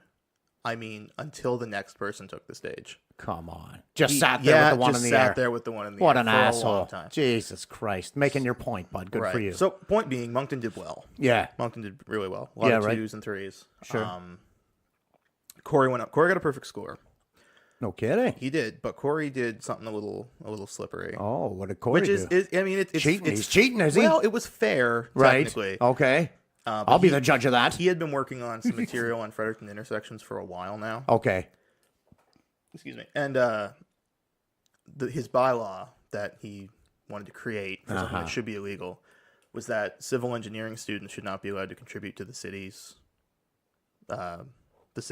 planning. Right. Like they shouldn't be able to contribute work to the city that then gets built. Sure. And then his examples were His bits. his bits. Yeah. So he was up there for a while too. Like he had really kind of worked this. Yeah, yeah. So it was a little bit more prepared than some of us had been, but Yeah. still, I guess it's Yeah, well, Shooting it's hard for exactly, me to but- give him shit because here's the thing: when I was in that joke writing competition with the boys, my second topic was women who prefer a small penis or something like that. Sure. And I as everybody knows, you very publicly have a giant hog. right, Right. and I had a bit about that, back in the day, and I brought a couple punches from that into Sure. the new shit I wrote for that. But I mean, how could you not, right? Yeah. And also to be fair to Corey, it's a great set. yeah, If you live in Fredericton. yeah, I didn't right, have any idea what the fuck he was talking about, but there were applause breaks. There was, yeah. they were all about it. Do you think people are doing that too much here with local references? I don't know. It's tough because I catch myself sometimes. I've got some stuff that's kind of semi-local, Yeah. and I didn't even realize I was doing it. It I can don't know. it can hurt you. It can hurt you if you think it's killer material and take it on the road. Local jokes get you local work for the most part. Yeah. But Yeah. so then I do find as much as I actually love all the comics from Miramichi, but I think each one of them leans a little too heavily on Miramichi. Okay. And it's a pretty small. It works in New Brunswick for the Yeah. most part. Right? Yeah, There must absolutely. be something in the water up there. They've got some really good comics come out of Miramichi. Yeah. When I think about it. Yeah. And Well, Joe I mean, Butler, also Joe. forget yeah. about it. Hey, love. Shout out to Matt Shout out. Richardson. That's all I'm gonna say. Yeah, so I'm gonna give Corey a pass on that cheat Yeah, I think because so, I've too. cheated in a similar way. think so, too. I yeah, agree. he gets I he gets a agree. pass. But and then I actually went up last of the group, Yes. and I guess I forgot. Dan had gone up and did his bylaw, Right. and he thought there should be a bylaw against paper straws. Against the paper Against the straws paper now. straws. Okay, well, So this he's- is the he's paper taken straws the- are in response to the plastic straws. That's right. Yeah. Right. Better for the. So for what's the he saying? turtles. We got to go back to the He's saying plastic? that Or? the paper straws are they're soggy and they're unpleasant and they don't keep, and we need to go back to plastic straws and to hell with the sea turtles. Right. So he went up and took a kind of anti-sea turtle stance there, and the crowd was not super happy with that. Yeah. They didn't like it, and his score reflected that. Oh, no. Yeah. That's too bad. A lot of ones and twos. So Yeah, right. I thought, well, So now it's on your shoulders. yeah, and I thought, Yeah. well, he's probably mathematically kind of kicked us out. So who gives a shit, right? Right. So I went up and Caution to the was, wind. Yeah, I was just kind of loose. Sure. And I'll be honest, I apologize. I shit on St. John a little bit, but they loved it. Oh, So I mean, I know I played to the crowd a bit, and then I did You fucking pandering asshole. pandering asshole. I really, yeah. I don't know how you became an asshole, in that deal, but But yeah, so I pandered a bit, through St. John down the hole a bit, and I did my material, which was we now have a bylaw in St. John that if you feed deer in your yard and get caught, you can get a ticket for it. yes, It's technically illegal as per this bylaw, right. and They'd be locking me up, I'll tell you well, that. my point was why would you want to feed St. John deer anyway? They're disgusting, Right. and they look terrible. Sure. And B, it's not like hardened criminals are out here feeding deer. It's little old ladies and Yeah. Yeah. Yeah. And C, how are they going to catch you? Are they staking out people in the bushes in a deer costume? Like that was. And it's a really fun. It's a fun bit that ends on a really good punch. And second perfect score of the night. Oh, nice. Good for you. And you did it without cheating. I did write it. Yeah. So you did Now, the to be best fair, on I the was a show. little short on time. I'll Right. be honest. I was a little low on time. But Sure. I pulled through. And it was actually enough to get us to the final with Fredericton. Oh, nice. Yeah, we got- Oh, so you had to do another round. Yeah, improvised on the spot kind of thing. Oh, no And shit. we lost that by 1 point. Oh, well, so that's that's not not bad. That's not bad. That's a good result. Now, at that point, I grabbed the mic, though, and I let everyone in the room know that I knew that it was rigged. yes. And that Fredericton deserves their goddamn intersections. So it was a really fun night. Oh, It that's was a good. show. That's a good redeeming fucking And, line too, right? And the show was over by 9:30, which was great. So like, Oh, if nice. I had been by myself, I would have just driven back. Unfortunately, the girlfriend. Well, not unfortunately, it was actually a lot of fun. But the girlfriend came with me and brought a friend, and Right. they were 2 bottles of wine deep by the time the show wrapped up. Oh, So that does sound unfortunate. had to go to Smokes and feed them poutine to get them halfway sobered up to get them back home. So. Right. Yeah. But no, it was a really fun show. Yeah, well, that's interesting, man. That's a cool idea for a show. What were your topics in the end? Like for the final round? that you had to riff on? It was pretty broad intentionally, so we could kind of go where we wanted with it. And it was internet comments, yeah, good or bad. Yes or yeah, no. right. So I think we took a pro internet comment. Oh, stance. nice. You can't win with it really. Yeah. And I don't remember the points we made because, like I say, it was all improvised. And Sure. It was on the spot, and it was pretty. That was it was a high stress environment, right? Yeah. You got to move, you got to go. Absolutely. So I don't remember it very well, but That's a good exercise, man. That improv. Would you do it again? oh, A show like that? Yeah. It was actually a really fun layout because there was a table with 2 chairs at it that was on the stage. Oh, okay. And the intention was for the comics that were competing against each other to sit at the table. Yeah. And there was also this green couch all in the back. So we decided, well, why don't we just all sit on the couch, and then we'll just kind of go up. Yeah. And it was kind of fun. It was kind of this family atmosphere. Everybody's on Yeah. stage at the same time, and the crowd can see us responding to it. And Yeah, I dig that, man. Troy used Yeah. to do that with his Battle of Comedians, right? Yeah, it takes 3 some of the comedians, but pressure you off, all right? but you all come up on stage. You all sit down. As it's your turn, you stand up and take the mic. I love that format. Yeah, no, it was really fun. And what about crowd? How many people showed up? It was pretty full. Yeah. It was a good crowd. I think they just about filled the room. From what I've been hearing, Fredericton's getting much better crowds than we're getting here now. Well, I did that show last October Right. for Ben, and the truth of the matter is, it is an unpaid show. It's a charity show. Yeah, right. And it is a drive. Yeah. Right. So it's a little bit of charity. gas money. It's a little bit of Unpaid. drive. Yeah, Pay to it's- play. Yeah, it's for mental health. Yeah. So I think we raised $1,400 that weekend, Oh, shit. which is fun because it's Yeah. like it's $1,400 or $1,000 or whatever it is every month. Yeah. Right. Instead of just doing it the once. Sure. But I gone up and the crowd was kind of, kind of lukewarm. And I didn't really do that well, and it was kind of loud in there. And it wasn't a great comedy environment at the time. Yeah. And so I just kind of went, well, I'll put that to the side for now. Sure. And I hadn't done another one since then. This one came up, and Dan asked me to do it with him, and it's totally turned around. The room was great. They were hot. They were attentive. Yeah. Sometimes it takes a while to cultivate a room. Yeah, you know? absolutely. Yeah. Well, I think it's switched over now more from people who are let's go and support mental health to let's go see some comedy. Right? Yeah, It's flipped nice. over a little bit to Yeah. To the crowd people you that want. the people that want to see it are there. Right? It's Yeah. not just we should go and support. Yeah. We should go out there. Yeah. Right. You don't It want is our those obligation. fucking people. No, that's right. Yeah. So these people seemed excited for it, and they were in for it. The only downside, and it's no one's fault, is that it's a very high ceiling in there. Yeah. It's like Sound sucks. it's like a Costco Oh, height fuck. ceiling in there. Right. So the laughs don't bounce around like they would in a smaller room, but Yeah. that's a small They don't thing. come rolling back Yeah, at you. that's right. But Yeah. that's a small thing. It's a good crowd, and some good people are working on it. So Yeah. yeah, I do that again in a heartbeat. Man, I haven't performed in Fredericton. I can't even remember the last time. But I know the last time I was at Wilser's Room was a fail for me, and I'm heading back to Fredericton pretty heavy in the spring here, starting on 4/20. I'm going to be back in the Wilser's Room, closing it out for a show that Trevor's Mux is putting together. Okay.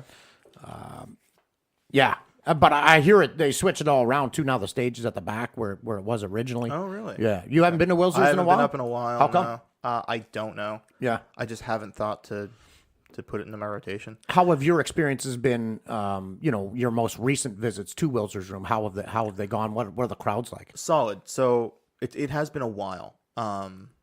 My second show that I did was actually up there, and it wasn't a Wilster's Room open mic though. It was something Mary Green had put on. Oh, okay, yeah. That one went really well. But I've gone up and I've done well there. There was one night where we had a band. It was Phil was running it. Yeah. There was a band that was coming in at call it 10 o'clock. And Right. it was like a hard stop. Yeah. So he's like, and some people had gone along and he came over to it's got to be 5. It's got to be 5. You got to be right on 5. Oh, Jesus. I panicked. I did 3.5 minutes and then got off stage. Jesus Christ. I'd prepared whatever I'd prepared, right? Yeah. I cut it down to what I thought would be 5, and I was just way off. Sure. But I mean, no, I've had decent luck up there. I don't like it when you're doing comedy and there's a hard stop with music after. That can be disastrous because those people that are coming for the music typically come a little early, ruin the fucking end of the comedy show. It's always tougher, much tougher a show like that on the closer. Right. And that's what I'm up against 420 as well. Right. But it's hard. I think it's difficult to have to book anything like that. Yeah. Back to back. Even in my own life, like we're doing this podcast, right? I don't have anything planned until later this afternoon. Because I would hate to be sitting here and be looking at the watch. Yeah, I gotta get the fuck what out of time here. Is it okay? Yeah. I got something at 11:30. You know what I mean? Yeah. And it's even worse for shows, right? Yeah. So you don't want to if it goes.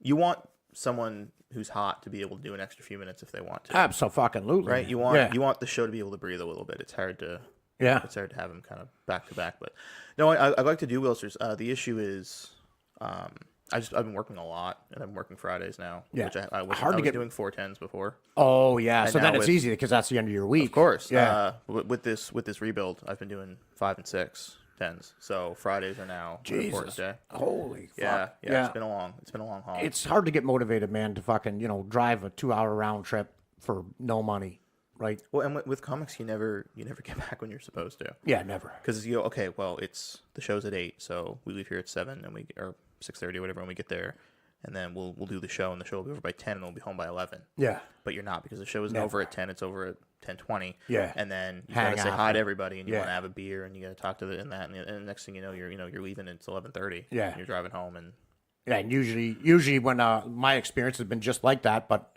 instead of going right home after the show or after the hang after the show, we go get something to eat too. Right. And now you're adding another 45 Yep, fucking minutes to absolutely. it, right? Yeah, I like I love eating McDonald's after shows, man. I don't know what it is. I don't really care about the food. I just love going to McDonald's and holding court with the comics and shooting is the nice shit, to do that, having fun. yeah. Yeah, I love that shit. So many great memories from the Fredericton McDonald's. Probably more in the Sussex McDonald's because that was always the one you hit coming back from Moncton or Right, Halifax or wherever you're coming back from, right? And yeah, I love that shit. Now, you have not been going to McDonald's very much at all. No. I hope. Now I will be I honest. hope. Now I did treat myself last night. I had a good week. Did you? I had a tight week. Nice. And the girlfriend and I did get a little bit of it. Specifically McDonald's. Actually, it's strange that you mentioned that. Yeah. But no, I mentioned it because specifically I had it on Friday. It was my first time in a while. Yes, sir. Yeah, and it was very good. It was very good. Yeah, what'd you have? You know what? This is insane. 26 years old. Had my first ever Big Mac. No kidding. I had just never. I don't know. I ate chicken sandwiches as a kid, Sure. and I just never got it. So I had my first one, and I get it. Yeah, you get it now, right? get it. Yeah. I was probably your age before I tried a Big Mac too. Growing up, I never ate like hardly any fast food growing up. My dad just wouldn't we do didn't it. do a lot either. As a Yeah, kid growing up. and when I did discover McDonald's, I don't know, I looked at the Big Mac, I didn't understand it, but when I same experience. As soon as I tried it, so on Oh, Friday, you look at it, there's too much bread. What's with this sauce? What are we? yeah. But So you had they just know a what they're regular Big Mac, just the regular old and classic. you got a combo, fries, the pop, the whole deal, right? I went for the poutine. Nice. I know. See, If I'm gonna do I it, love it. and Exactly. I'm gonna do it once, let's fucking do it. It's exactly what I did on Friday, except I went a little fucking deeper, bud. You went deeper I than went that? double Big Mac, Jesus. no pickle, extra sauce. I love that fucking sauce. Poutine, the fries, and a Coke. Yes, sir. Yeah, I fucking went with deep the Coke fried. too. I went Yeah. with the Coke too. Yeah, I haven't had. I mean, I don't typically drink. So my parents got into Weight Watchers when I was in high school, Right. and there was just never. From that point on, there was no pop in the house, No soda. no soda. That's So terrific. I got real used to drinking water, coffee. We didn't even really have like orange juice or anything like that. And Yeah. really, it just kind of wasn't a thing. Yeah. So I don't typically that's not a vice for me, anyways. In that situation, I like one, obviously, but Of course. I don't walk around with. You see people walk around with a bottle of Pepsi or whatever, right? Yeah. Like, that's never been a thing. For Man, me. it's fortunate for you because you're involved in this weight loss deal with Yeah, I couple guess that's where we're headed, right? yeah, Is that a I couple am other doing- comics, right. but you take a guy like I had Mux on here. I'm not sure if you listened to that episode. I did, yeah, and it was he was talking about how much pop he drinks, like 2 liters a fucking day. 2 liters a day. That's bananas. It's crazy. It's so difficult to stay in decent shape. People don't realize when they're trying to lose weight that it's really more what you drink than what you eat. If you can scary. eliminate all that sugar that you're drinking and juices and colas and stick just to water and some cases coffee.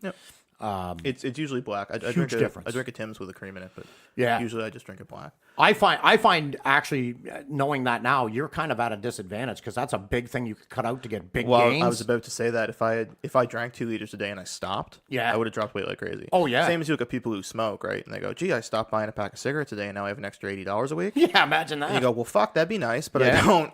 I don't smoke. I don't smoke, Yeah. so I can't drop that. What am I supposed to, Yeah, right. So tell me about this deal you got going on with the other comics. So it's myself and Matt Keenan and Brian Godso and Sam Lehman, and I think one of Sam's friends, although he hasn't been very active on the group chat there. Right. But He's still a fat fuck then. He's not doing the work. He was the lightest of the group, so I guess it's. Oh, okay. but, All right. Yeah, and we were originally going to do total pounds lost, but we got looking at it, and there was about 115-pound difference between the lightest guy and the heaviest guy. Yeah, so that's And not going to work. you just It's can't not do fair. that. Yeah. Plus, when you look at body fat percentages, kind of when you look across the group, you go, okay, well, some people obviously have more to lose than others, right? Yeah, absolutely. So percentage-wise is kind of what we're doing. Yeah. And Brian Godso is running the fuck away with it right now. No kidding. Yeah, and honestly, I could not be happier with that result. Yeah, he probably needs it more than anybody else in the group. If in my opinion. Well, not to, but Sam is shockingly heavy right now. Yeah. Actually. Yeah, He's- yeah. He was kind of going through some stuff, I think, but and he's doing okay now. Yeah. He did really well, and then he kind of had a bad week, and now he's kind of coming back in. So we started, I think, mid-March, and we're running to the end of May, Oh, beautiful. beginning of May, something like that. Yeah, right. So I had started sort of second week of January anyhow, Yeah, because I've been up and down with weight forever. yeah, Since probably high school was when I yeah. really got Well, like I serious said before, you're a husky guy. You Yeah, know? You're no, not big going to build. be a 6-pack, rounded shoulders kind of guy. You just Not don't have likely. that build. No, Yeah, that's right. That's Yeah. right. But that's no excuse to not be kind of as healthy as you can be, right? Oh, So, absolutely. through high school I was probably about 265, and I tried to get down a little bit, and then in through college and stuff I went up some and up and down, and as light as 245 and as heavy as about 315 at one point. Ooh, Jesus. Yeah. That's So I was around 305 at Christmas, no shit. Yeah. Yeah. and just wasn't. That's too heavy. It is too heavy. Yeah. It really is. Unless you're close to 7 feet tall, there's no reason to be 3 bills, right? Yeah, that's right. So, yeah, and as of yesterday morning, 287, so down almost 20 pounds overall. Dude, that's fantastic. And yeah. almost 10 since we started doing this competition. Oh, So shit. So this competition has really ramped it up for you. I'm somewhere mid-pack. Yeah. It's good. Yeah. It's real good. Well, first of all, who gives a shit? Like, what are the stakes? Do you guys have money on this, or what's we never settled on them, so Yeah, we're just okay. kind of doing it which is also fine. If it's just a support thing, I guess that's no big deal, right? Yeah. But, someone who will kind of give you shit if you had a bad week, and Yeah, that's good, man. Keep you accountable, right? yeah. Yeah. No, it's been good. Yeah, and you can look at it as a competition, right? And that, Yeah, absolutely. for me, that would motivate the fuck out of me. No way this guy's beating me. You Well, know? that's just it, yeah. Yeah. Yeah. So I'm playing the consistency game. Yeah. Instead of putting up the big numbers, Sure. I'm just trying to make it put something up every week. Yeah, well, because he's going to make big gains in the beginning, of course, right? But that's going to taper off a little bit once he gets Eventually. that weight down a Yeah, little eventually. bit. What are you doing? How are you approaching the weight loss crash diet? What are you doing here? No, I'm going gentle with it. Yes. So I've done. I tried keto last fall. I only lasted 2 weeks. Yeah. That was So you didn't even get into ketosis. probably not. Yeah. No. I just ate a lot of steak, and I've got high cholesterol in my family. Right. So typically with that diet, my understanding is that any cholesterol gain you get from eating that stuff is offset by the weight you're losing. Right. So overall, you come out on top. I guess, But I've kind of got this genetic component, right? Yeah. That I got to worry about. So it's probably not the healthiest way for me to, I'm not sure it's the try to healthiest drop way something. for anybody to do I'm it. not You sure. know, Some it's people just, seem to have luck with it, but absolutely, but it's the fad now. that's the thing about the human body that I don't understand is that you've got people that go plant based, right? Right. And they lose weight. Mm-hmm. And then there are people that go meat based. They go keto. They go carnivore. Yep. They lose weight. I tried carnivore last year. How'd you find it? Man, it was. I have never been stronger Really? in my life. Yeah, fat. The fat came right off. I was in wicked shape. I could see my abs again. I felt great, but it is so fucking boring. Yeah. Right. That was the Yeah, trick with and that's what I because you're found eating with the just keto meat. too, yeah. You know. So then I started introducing a lot of onions and mushrooms with the meat, Sure. and you're not really supposed to do that. And yeah, I just found it too boring. Like how much can you mix up the meat that you're eating? Because it's not like you can put a whole bunch of sauce and shit No, on it, right? exactly. That's, yeah. Well, you gotta. it's sugar and stuff, right? Yeah, so it was a lot of barbecuing at 6:30 in the morning. Right. It gets a little exhausting. You Yeah, know? I suppose the preparation alone is kind of Yeah. it takes longer, right? Yeah, that was the killer for me. Yeah, and the variety. Right. I love a variety. Like I watch some people eat. I'm going to ask you how you eat your McDonald's. Okay, so you sat down with your Big Mac Yep. and your fries and your drink. That's right. How did you consume it? Poutine first. So you drove right through the entire poutine You gotta first. eat it hot. Okay. Yep. See, now, and I find most people eat the way you're describing. I can't eat that way. I'm a variety guy. Really? I got to have a couple bites of the burger, couple bites of the fries, wash it down with the drink, back to the burger. Maybe I take 2 fries this time, That's the way my girl is. She's, okay, yeah. She's a variety She eater. grabs from Yeah, absolutely. that's why I love a buffet, because that's Sure, my that makes style of sense. eating, right? Okay, so you're going for the poutine first. Yeah, I'm one thing and then the other. Yeah, I right. don't know where I got that from, but that's how. So I think that's what fucked with I me tend to with go the through. meat diet because I only had one thing. Right. Right. And with a glass of water. I'm Right. going, Jesus, do I want to live this long? Really? Do I? Is it At worth this it? cost? I mean, yeah. the quality of life, right? Yeah, way down. No, so I'm taking a pretty gentle approach. I'm just I downloaded a calorie counting app, Mm-hmm. and we now live in a world where we have so much information that whatever you're eating, you can pretty much find it or find a close approximation to it. Absolutely.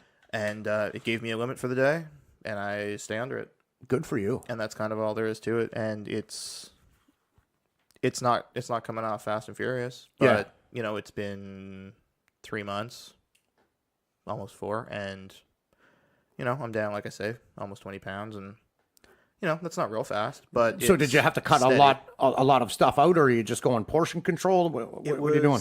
It's mostly choices. Yeah. So I don't, sit and eat all the time or anything, but there's a lot of stuff that you look at that you think you're making a good choice, or you don't think you're making that bad a choice, Right. and you look and you go, well, fuck, that's a really rough. Like a lot of That's people, full of a lot of carbs. people go, oh, let's go to Subway for lunch. That's a nice choice. Well, your breads are all. That's a horrible choice. You're eating a goddamn loaf of bread, Yeah. right? They're all 400 plus calories. They're all carbs. They're all, Yeah. and then you throw on The processed fucking meats whatever. and processed meats. all the sauces. Yeah, but- absolutely. yeah. And next thing you know, you're into 4 digits, right? Yeah. So just kind of being careful and being choosy, and also just improving, eating more at home and being more prepared for the week and stuff. Because Yeah. my thing is, I catch myself going, oh, fuck, I didn't go to the grocery store. I don't have anything for lunch tomorrow. I'll just grab something at the cafeteria at work. Whatever. Yeah. It's whatever. Yeah. And it's just doing less of that and really staying on top of. And you know what? Things You know what I find too, man, is because I get roped into a trap. If I'm not prepared for what I'm going to eat on Sunday, I'm eating out all week. Right. Right. It's not like I can recover Monday night or Tuesday. right. I'm eating out all fucking week. But man, lately over the last couple months, I've been eliminating all the takeout and prepping my meals on Sunday. I look forward to it. I love being in the kitchen.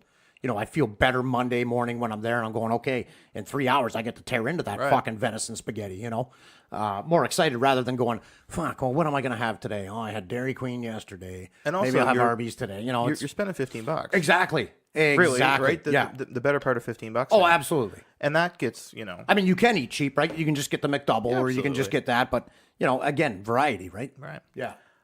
Yeah, it's been pretty simple. And I've added, so I've been lifting on and off forever. Oh, nice. I mean, forever. I've been lifting on and off. Yeah. And I need to get back into it because I've had some downtime. But Yeah.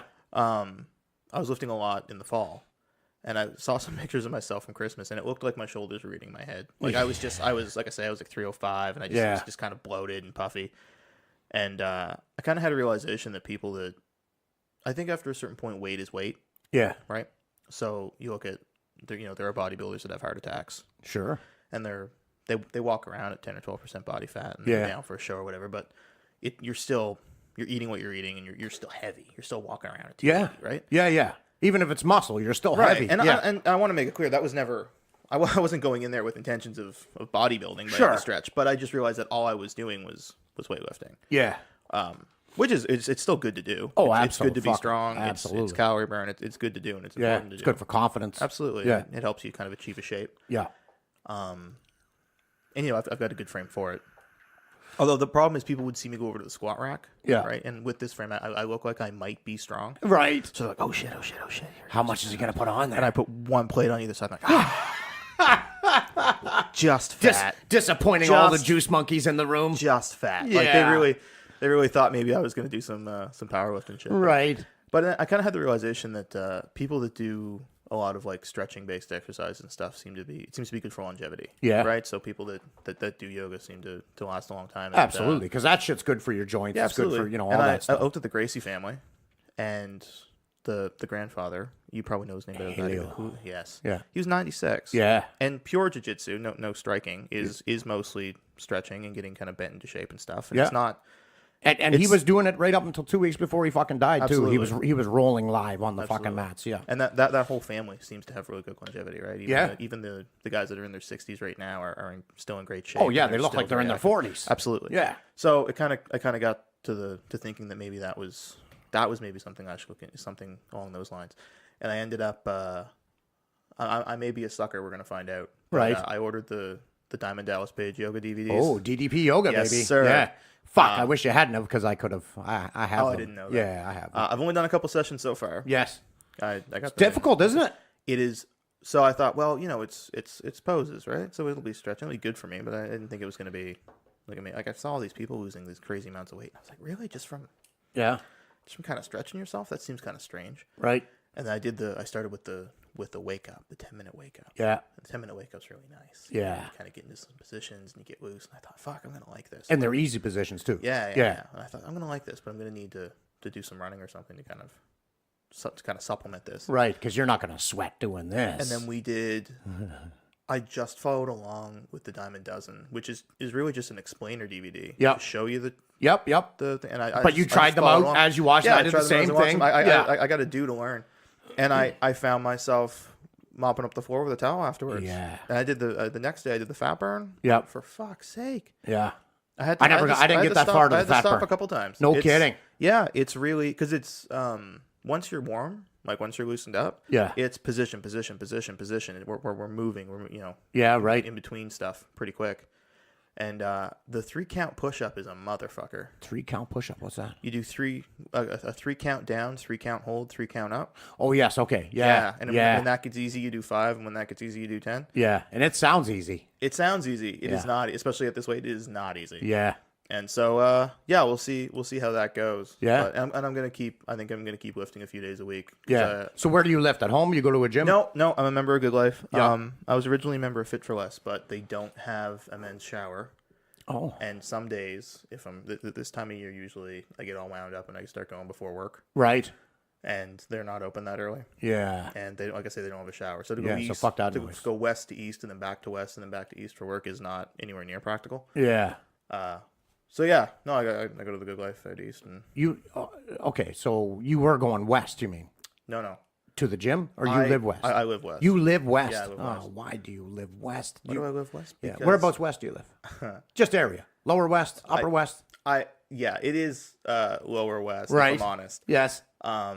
We're right across from the Roosing Falls Bridge. So like our property, our lawn ends. Yes. And if you were to continue on to where the lawn ends, Right. You'd be into the falls. Oh, you're on Riverview then. I am on Yeah. Riverview. Okay. I got a buddy who lives on Riverview. Okay, right on. Yeah. Yeah. Yeah. I'm it's, very familiar with that street. yeah. That's a great street. It's a great street. Yeah. But it's tough because you do say lower west and people picture Lower west. the grid, right? Yeah. Yeah. Yeah. Yeah. But that's off. You know, that's off that fucking grid. It's just a little, it's Yeah. kind of a little protected. It's not thing. Winslow and Now, fucking. if I, you know. if I procreate and have children, they're gonna grow up.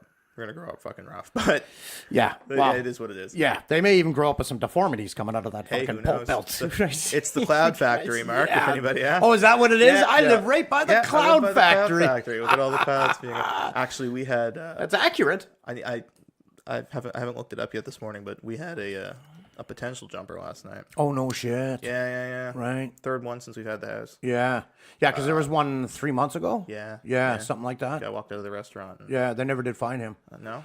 No. No, there were there were lights on the bridge, and then the boat was going there. And Yeah. I don't know if it was. I guess someone reported one, but I don't know if they ever found anybody or not. Yeah. Darker than I thought it was going to be. Right. Really, just that whole premise of someone, essentially in my backyard, just.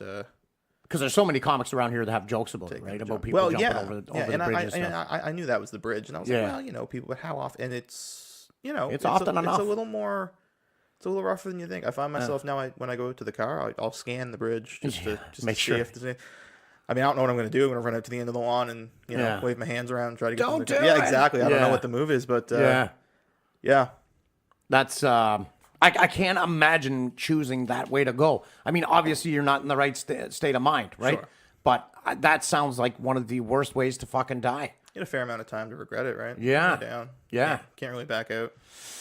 Yeah, that would not be my choice. I'd go over to the next bridge where the fucking train comes and stand there. That's what I'd do. That's your move. That's my move, man. I don't want, drowning. No, not into it. That's rough. Yeah, not a fan. Wow, that went dark real quick. It did, but yeah. no, yes. I'm gonna keep So listening. these comedy shows you've been doing. I'm gonna keep lifting a few days a week because yeah, Dallas brings out these people that have lost weight in his program to kind of demonstrate the positions. right. And a lot of them look like dog shit. Yeah. To be honest. Yeah, There was one guy because they're not supplementing with the weights. Well, they're kind of they've lost the weight. There was one guy 313 pounds. Yeah. Unbelievable. And I'm sure it's great for his body and his his health and stuff. But Sure. he's all kind of skin and bone sort of thing, Yeah, right? he looks terrible.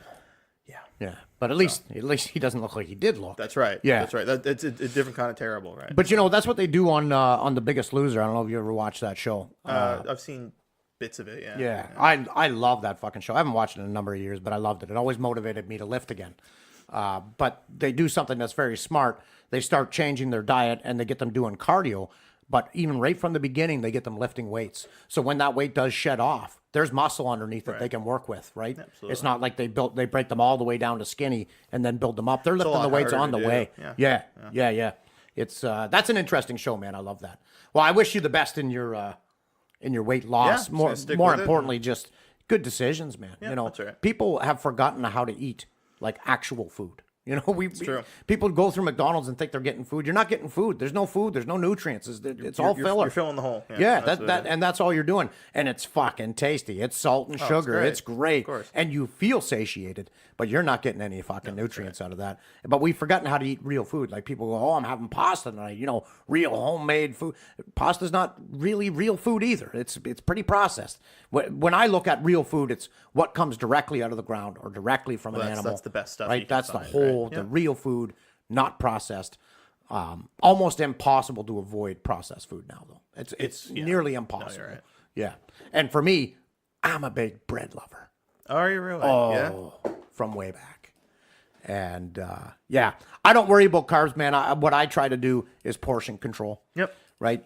When I'm, full enough, I shut it down rather than let's, empty this plate. That's right. I don't mind throwing shit out. I don't give a fuck about the Africans. I don't care. It's, this is all about me. Right? Fair enough. Yeah. Yeah. I don't live in Africa. Well, it's not like If I did, I'd bring it over to them. Of course. Here you go. Yeah. I'm surprised with all our technology, Chris, that we haven't found out, a way to do that. To take our waste and bring it over to them. I don't mean drop our garbage off. Not literally, but Yeah. yeah, I understand what you mean. Yeah. I mean, I'm sure there is, but Someone's got to work harder on teleportation. Because once that agree. happens, we eliminate all these fucking problems. that's right. Yeah. Elon wouldn't need his tunnels if we could just Exactly. He's Do you know anyone working on teleportation? I don't. Fuck's sakes. I don't. And you're probably the closest guy to a science sector that I know. So this is And very that's not depressing. that's not far at all. No. Yeah. Fuck. I spend most of my days wandering around a refinery, Yeah. hanging tags. Yeah. So- But that's science. Well, I guess. Right? Yeah. I guess. I don't know. Someone's got to fucking work on this teleportation. That's right. We need help. Everyone's worried about the fucking new phones and all this shit. What do you need a phone for if you're not going to good. big Big picture. fucking picture. picture. Yeah. Yeah. Yeah. Like Trump, right? I don't know if you saw, he just released the Space Force hats. They're out I there did not now. see that. You can That's get a going to Space cause Force yeah. They're going to cause just as many problems as the Make America Great Again hats. Probably, yeah. Man, I want one of those fucking hats. Every day I watch a video of something crazy happen to someone in one of those hats. I think I'm going to buy one of those Can't hats. be that hard to get one, right? It can't be. be. It can't If, be. if nothing else, it's a memento of a time. Yeah. That's for damn sure. Exactly. Yeah. Well, it's also a memento of Reagan's time because he ran on the same fucking slogan. And really? And in fact, at one point in time, I think it was 2008, Hillary Clinton was running on that fucking slogan. way. And before her husband was running on that slogan also. This is not new to Trump, not this a Make new America slogan. Great Again. That was literally Ronald Reagan's, that was his platform. He had the word let's in front of it. Let's make America great again. Same fucking slogan, What do you make of this Trump fella? I try not to think about it too much, to be honest. So Well, I mean, really, it's none of our business, is it? it isn't. It isn't. I mean, we get affected kind of side. Sure we do. We're kind of to the side of American politics, but we are right here, and they're our major trading partner. So Yeah. we do see some effects, but I don't know. I try not to worry too much about stuff I can't control. I try to keep my world small. Yeah. And worry about what's going on and kind of in my own home, my own life, in my circle, and just affect what I can. Yeah, it's very And, zen. I like it. Well, it's not. It's a little bit lazy too, because I get thinking about these big ideas and these big problems, and it's fine to think and philosophize, but the truth is I can't do much about it. Right? Yeah, that's right. I'm literally powerless to change who's in power in the States. Right? Sure. I can't do anything at all. So you know, I mean, obviously it's and I also don't know what the day-to-day effects of it are either, right? Yeah. Like I don't know. You can see the news and stuff and see he's going over to North Korea and chatting with Kim Jong Il and stuff, but I don't know what effect that has for the guy that gets up and goes to work and goes home and has like I don't know what. Yeah, what kind of effect in any the middle of policies America? he's Yeah, putting in. I don't know how his life has been changed, right? Yeah. So it's you know, I mean, I can't say anything that anyone else hasn't said. I think some of the things he says are insane. It's amazing that we've got someone in power that talks like that On Twitter. on Twitter, yeah, especially. But yeah, I don't know. I also can't tell if he's helping or hurting. And I think depending on where you get your information, that changes. Oh, So, of course it does. Yeah. Yeah, the news is so skewed, man. You know, if it's the news is picking sides, right, and really have been for decades. But yeah, I don't know, man. I just love watching the videos where someone will get triggered over a fucking red hat. You know, that makes me happy. I'll tell you what though, with this gas tax we just got, if it is not raining this summer, you're gonna catch my ass on my moped. Yeah, because I am not paying any more for gas than I have to. It's ridiculous. It is a big hike. Yeah, it's just you know, man. You know, before they come in with these carbon taxes, shouldn't they have shouldn't they present people that are paying this fucking tax with actual fucking proof of the climate change? You know, because this climate change deal, man, they've been screaming this. They used to call it global warming, right? Yeah. Then it was proven that, well, we're not really getting that much warmer, but the climate's changing. Yeah, the climate changes, man. It's evolution. You know, look at this planet 20,000 years ago. It was much fucking different climate-wise than it is now. Sure. But you're saying you're not showing me any proof, but you're taking all my fucking money. It's the same, right? Where you get your information will confirm or deny what you believe. Exactly. Right? Confirmation bias. Right. Huge thing nowadays. So there's research that shows that the planet was going to do this anyways. There's research that shows that humans are entirely responsible. Yeah. Whatever results you're looking for, you can fucking find them out there. I mean, we do put a lot of carbon into the atmosphere as a species. Sure, I would imagine we're probably speeding it up, if nothing else, right? Absolutely. What I don't know is if the carbon tax will go where it's supposed to. Yeah. If it does, and if we start seeing big changes and Canada becomes a world leader in conservation and whatever, then hey, fine. You can have my 5 cents a liter. I guess. And they're saying they're big swings.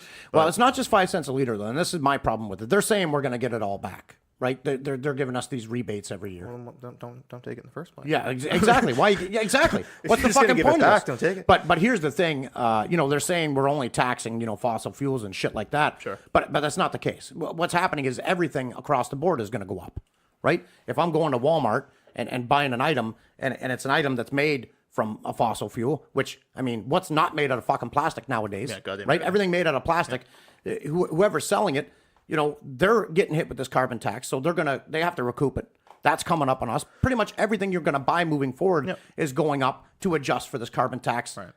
Moving forward, and so I think it's a bit of deception. Shouldn't be surprised because it's politicians, but it's a bit of deception to say it's only a carbon tax because everybody's going to be putting the prices up on everything. I mean, a lot of stuff is still moved by semi-truck. Exactly. Which run on some sort of transportation. So it comes back to teleportation, right? Right. It comes fucking back to it. Where are the teleportation pads? Anybody who's getting close to that technology is, finding themselves met with to an unfortunate end anyway. Do you think so? You think that's probably the oil barons aren't going to go, That's what, we've true. made enough money. That's here. true. Oil is right? too big of an industry. Yeah, we've made enough money. We're all set. They're never going to say that, man. No, This system is never going to change without, radical change from the people, standing up together and saying, enough's enough. Right. But we're all too comfortable in our lives. No one's willing to take that risk. We have an infrastructure in place too, right? It's hard to back out of that. It is indeed.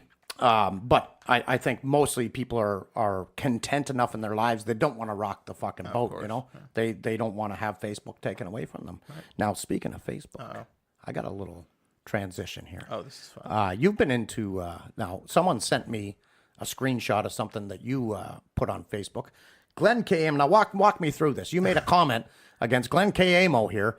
It stirred things up a little bit. Talk me through it. What did Glenn post? And then I want to get to your response because I didn't see Glenn's post. I only saw your response. Okay. Well, I think the most responsible thing to do is to read his post verbatim. Oh yeah, let's do that. Let's throw him right under the fucking bus. No, right no, here. no, we're not right throwing him under the bus. Here. No. I'm not running him. I'm not throwing him under the bus. No. I'm representing him properly. beautiful. And to be clear, it did not occur to me that this would rock the boat. I'm shocked, and I'm also just finding out about this now. I got messages from around the globe about this. Oh man, like our part of the globe. sure, Yes. that's still around the globe. So what he said was, I'm not saying that there are too many podcasts out there, but this morning I took a dump, and before I could flush, my turd held out a microphone and asked me how I got my start in comedy. #gold, #funny shit. and He's not wrong. And I want to be clear, anybody, Yeah. literally anybody could have posted that, and Sure. I would have said the same thing because I am a comic, I've got a comics brain, and Yeah. the joke came to me. The joke popped in. You got to get it I out. didn't go looking for it. I didn't sit and go, oh my God, fucking get Glenn. Yeah. Because I got to defend podcast. I don't Sure. I don't care. Yeah, you don't even have a fucking podcast. It was like, you made a little joke, right? Sure. He's right. There's a ton of podcasts. There are all kinds of podcasts that we could do away with and Absolutely. no one would notice. Oh, fuck. We could do without this one. There are a lot of podcasts that are still not dead that maybe should be. Right. Yeah. And I can't stop myself, Mark. I can't stop myself. Jesus Christ. We're focusing on you attacking Glenn here right now, okay? Can we stay on one guy? Okay. We'll come back to it. All right. And so what I said was, the real joke is that anyone would ask you to be on their podcast. So Great line. That's You know what I not love about true. that? Not even the turd, right? That's what the great thing about that joke is. You can go even deeper. Like, not even his own turd asked him to Right. be on the fucking Yeah, show. exactly. Yes. And that's not true, right? Glenn's a good local comic. I mean, I'm course. sure he'd be on. There'd be this show. I've invited him you on this and show many times. There's a number of local podcasts, right? Sure. But I just thought it was funny to throw that. But I didn't realize that it had sparked anything with. Yeah. Well, a couple people sent it to me, and of course, Glenn was involved with Scott in the midlife crisis, and that is no longer. And Scott was just a guest on this show, and maybe people that were sending it to me thought maybe that was in response to Scott being on my show or something, right? Yeah. People always like to skew it in a personal way. Maybe he just that's the way he fucking feels about podcasts. No, I just like to bust balls from time to time. Of course, and man. that's all We're it was. comics. But it's hard online because things do seem to get No tone, right? seem to be more intense online. If I'd said that in person, Yeah. I would have got a laugh from the 4 or 5 people in the room, and that would have been the end of it, right? Absolutely. But- And if Glenn was in the room, you would have got a laugh from him. Probably, yeah. Yeah, absolutely. But no hard feelings against Glenn. I love Glenn. Well, I hope not. Worked We're with- doing a show with worked him here Glenn coming up recently. soon. Working with Glenn soon. That's right. When is that show? That's May 10th. May 10th. And that's out here in the valley somewhere. Yeah, at the Legion. The Legion. The Legion. Yeah, the Ross A. Legion. Yeah, which I've heard is going to be a good. Oh, I'm looking forward to it, man. I've never done a show in a Legion that wasn't fucking killer. I love that shit. Yeah, I did the older the Legion people- last year with Matt. The older the people, the better. Fucking bring them on, man. Yeah? I love the white hairs, man. Absolutely. Early on, I was nervous, performing in front of old people. Sure. And I shouldn't have been, man, because I've always had a good rapport with old people. Anytime I work in factories and stuff and there's old people around, I gravitate to the old broads. When I was working at this place called Venture Plastics, and a lot of old broads in there. And I'd work with this one, make it, have a little relationship with this one, move on to, another area. And I got to know, most of the old broads. And it got to be after a few years, man, when I'd walk by, their work areas, I'd give them the finger and they'd give it right fucking back. I just always had a good rapport. I love old people, right? For me, I love kids and I love old people. Yep. People your age, my age, fuck those people, man. Young people, especially babies, old people, and cats. That's what I want to surround myself Right on. with. Yeah, It seems strange because people seem to think that you have to worry about offending old people. And I don't know where the hell that comes from. They've lived their entire lives. Yeah. Right? They've heard it all. They've They've been through seen it it all. all. They've Yeah. seen it all. I don't think they get offended. I think they get shocked by the new things young people are doing. Yeah. Or confused or misunderstand,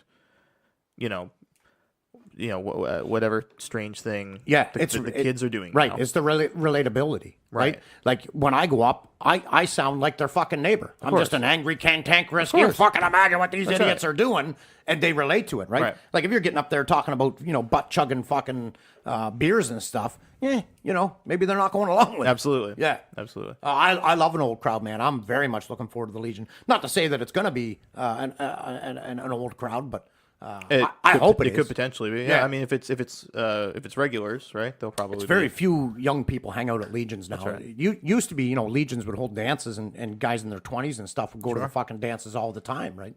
That shit doesn't happen. Well, that's where you go to find the broads. Yeah, exactly. right, Yeah, the gilfs. That's right. Right? It's the fucking gilfs, baby. That's it. Yeah. And I'll learn a thing or two. Have you been writing any comedy? Yeah, I've been writing. you?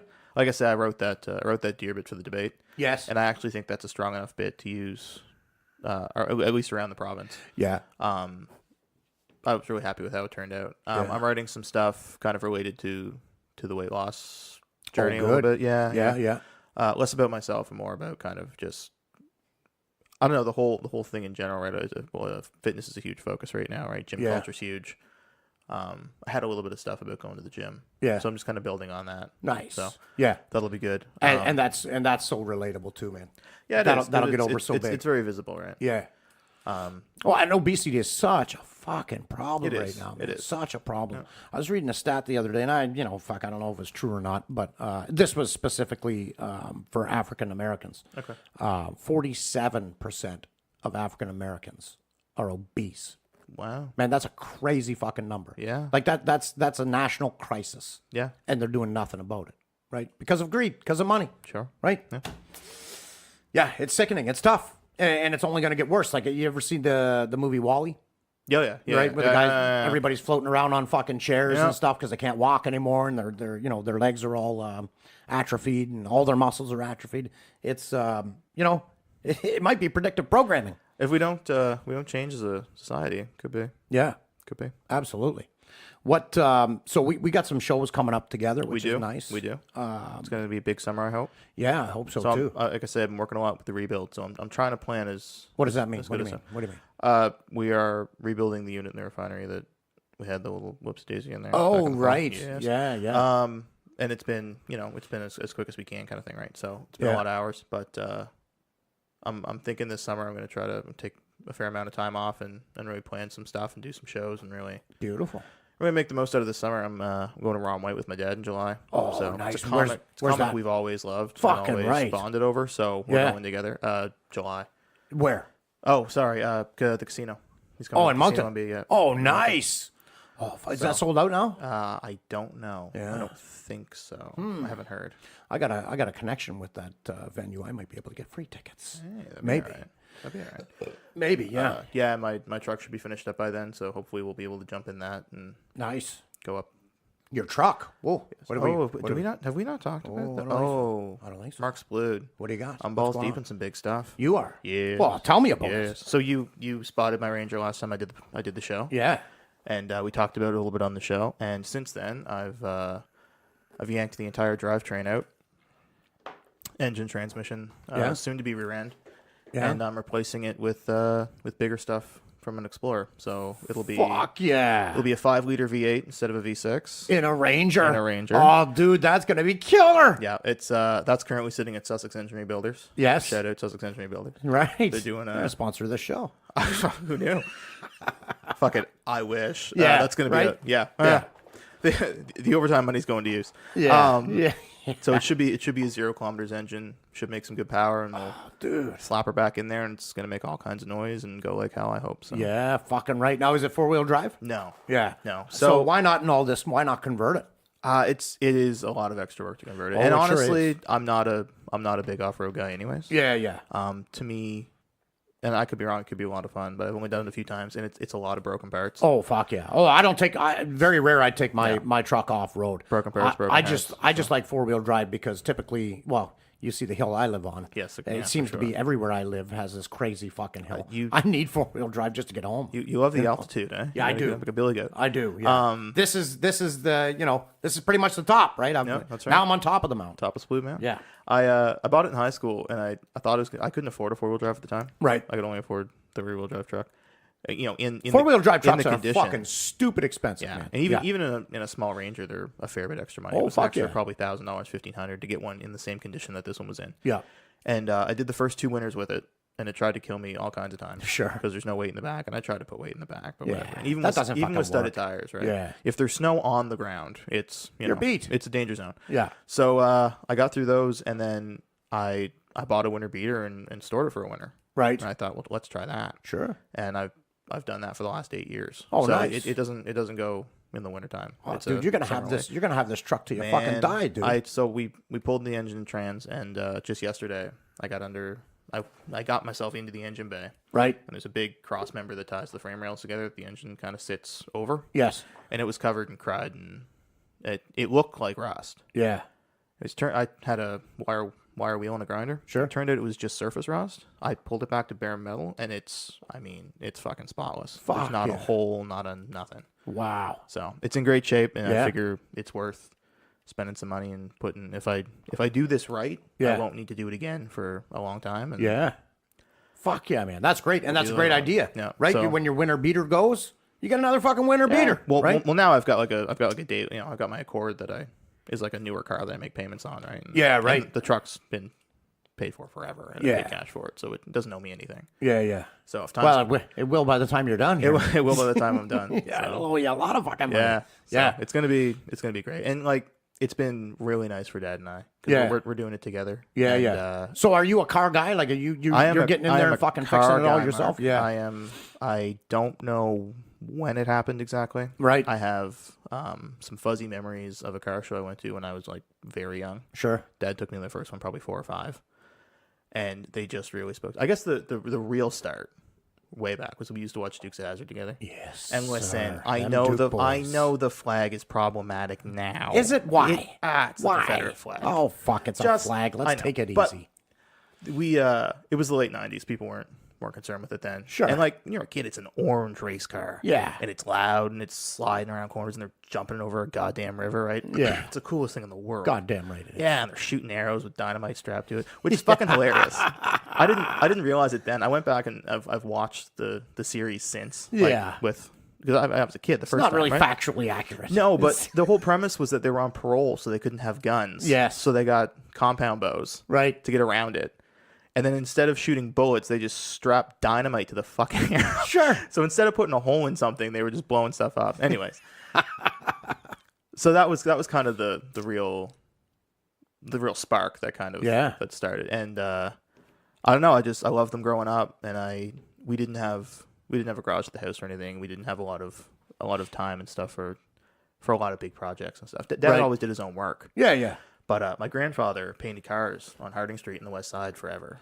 Oh no That shit. was like a side business. Yeah. Right. I actually, so I never got to meet him. He died shortly after I was born. Yeah. Right. But I've got his business card in my wallet. No kidding. Yeah, That's cool. My grandmother on my other side had one. And Yeah. she just kept it. And one day she was like, "Oh, I found this." Oh, that's so cool. And so I had it laminated. So I've got that. Yeah. And so he instilled it in my dad, right? Sure. And it trickled its way down to me. And I've always loved it. Yeah.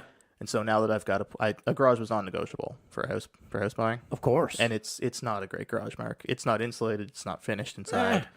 But all in good time. it's got a gravel floor, but it kept us out of the wind all winter. Yeah. And well, and it keeps you out of the fucking mechanics and paying someone Yeah, else to do no, your absolutely. work. This is a rare moment for me because it's, usually the person sitting across from me, I got them beating the fucking man card, divisions mostly. But I'm the beta male here. For this one for this small one thing, yeah, it's not topic, a small. It's no small thing. Well, fair, right? but- It really isn't. It's no small thing. Very, very jealous. I am the beta male here when it comes to car repair. It's been I know super fuck all. rewarding. Oh, I It's been imagine. super rewarding. man. So, like I say, he comes over once a week, usually Thursday nights. My girlfriend works till 9. Yeah. So we got all evening. He comes over and we work and we chat and we've never, like I say, we always did our own work, but it was breaks. Yeah. It was a ball joint. It was an oil change. It was whatever. Yeah, it's an hour, 2 hours. Nice to see you, Dad. We've never taken on anything of this size before. Yeah, And the moments that you get when because we bought a full Explorer to do this with. The Explorer and the Ranger have the same frame, right. and a lot of the electronics are similar. Sure. So in terms of swapping an engine that never belonged in something into something, it's as straightforward as it gets. Yeah. It's not easy. No. It's not a small job. Right, But it's but it's a good match. It's straightforward, right? Yeah. There's not a lot of fabrication. You're not making things custom. Yeah. Things more or less bolt up. Right. We can use a lot of Ford parts. Which Sure. is- So we started by pulling the Explorer into the garage, and that moment when we pulled that engine out, it was the first time I'd ever pulled an engine. Yeah. And he hadn't done it in almost 30 years. Sure. He pulled one in high school, I think, was the last time he did it. And that was a big moment. And then getting my truck in there, and I mean my baby. Yeah. That's my girl, right? Yeah, Like, yeah. And now we're since taking day big one. risks with her right And here. the moment when we freed it and we started pulling the jack up and it broke free of the and I realized that holy shit, she's dead until we put her back. Yeah, yeah. That was huge. And I mean I put 100,000 kilometers in that engine almost, right? Sure. We pulled it out and threw it on the shop. It wasn't working right anyways. But, Yeah, yeah. But still, pulled it out and threw it on the garage floor and went, holy shit, it's a that's big it deal, for that. right? Yeah, yeah. Yeah. I can So, imagine the bonding you're getting with your old man right now, man. It's you can't fucking buy that. It's those amazing, kind of moments. and like I say, with sort of his history with his father, it's a lineage, right? That kind of goes back, and it's just something that that's super fucking cool, man. Yeah, it's super cool. It's been pretty special. Yeah, So. and I bet you if I had your dad sitting in this chair, he'd be fucking glowing about it. Oh, it's been huge for both of us. Yeah. I mean, he loves it, and we not only do we have the working hours, but he'll send me a text with like, hey, what do you think about this part, or should we do this instead of this? Or, because we're also taking advantage of this. We're doing full shocks. We're doing the brakes will be new. Like we're taking advantage of having it apart, right? Yeah, to do everything. So we'll be like, what do you think? We should we do these shocks or these shocks? And I'll look at them and I'll go, well, these ones are $50 extra, but these ones are a lot nicer. Or these are, I've read that these are good, and we talk about it, and it's just something that's back and forth all day. Absolutely, absolutely. Yeah. And honestly, the comedy gives us some of that too, because he's always been a comedy fan. Yeah, and, right. And he, was the first person to make me laugh, right? And Yeah. and very proud of what I'm doing in comedy. Yeah. So now we've kind of got two things that were really bringing us close. It's Yeah, nice. man. It's so fucking cool. It's amazing. Yeah, and I'm sure it's so cool for him because, I know my boy's 15, and I talk about it a lot in the intros of these shows where, we were best friends. He was my fucking shadow and until he got into high school, and then he pulled back a little. So now, like last night, we spent the whole night together as a family, and those moments are coming back more. And I'm appreciating them way more now because I've seen the other side. Yeah, absolutely. Right?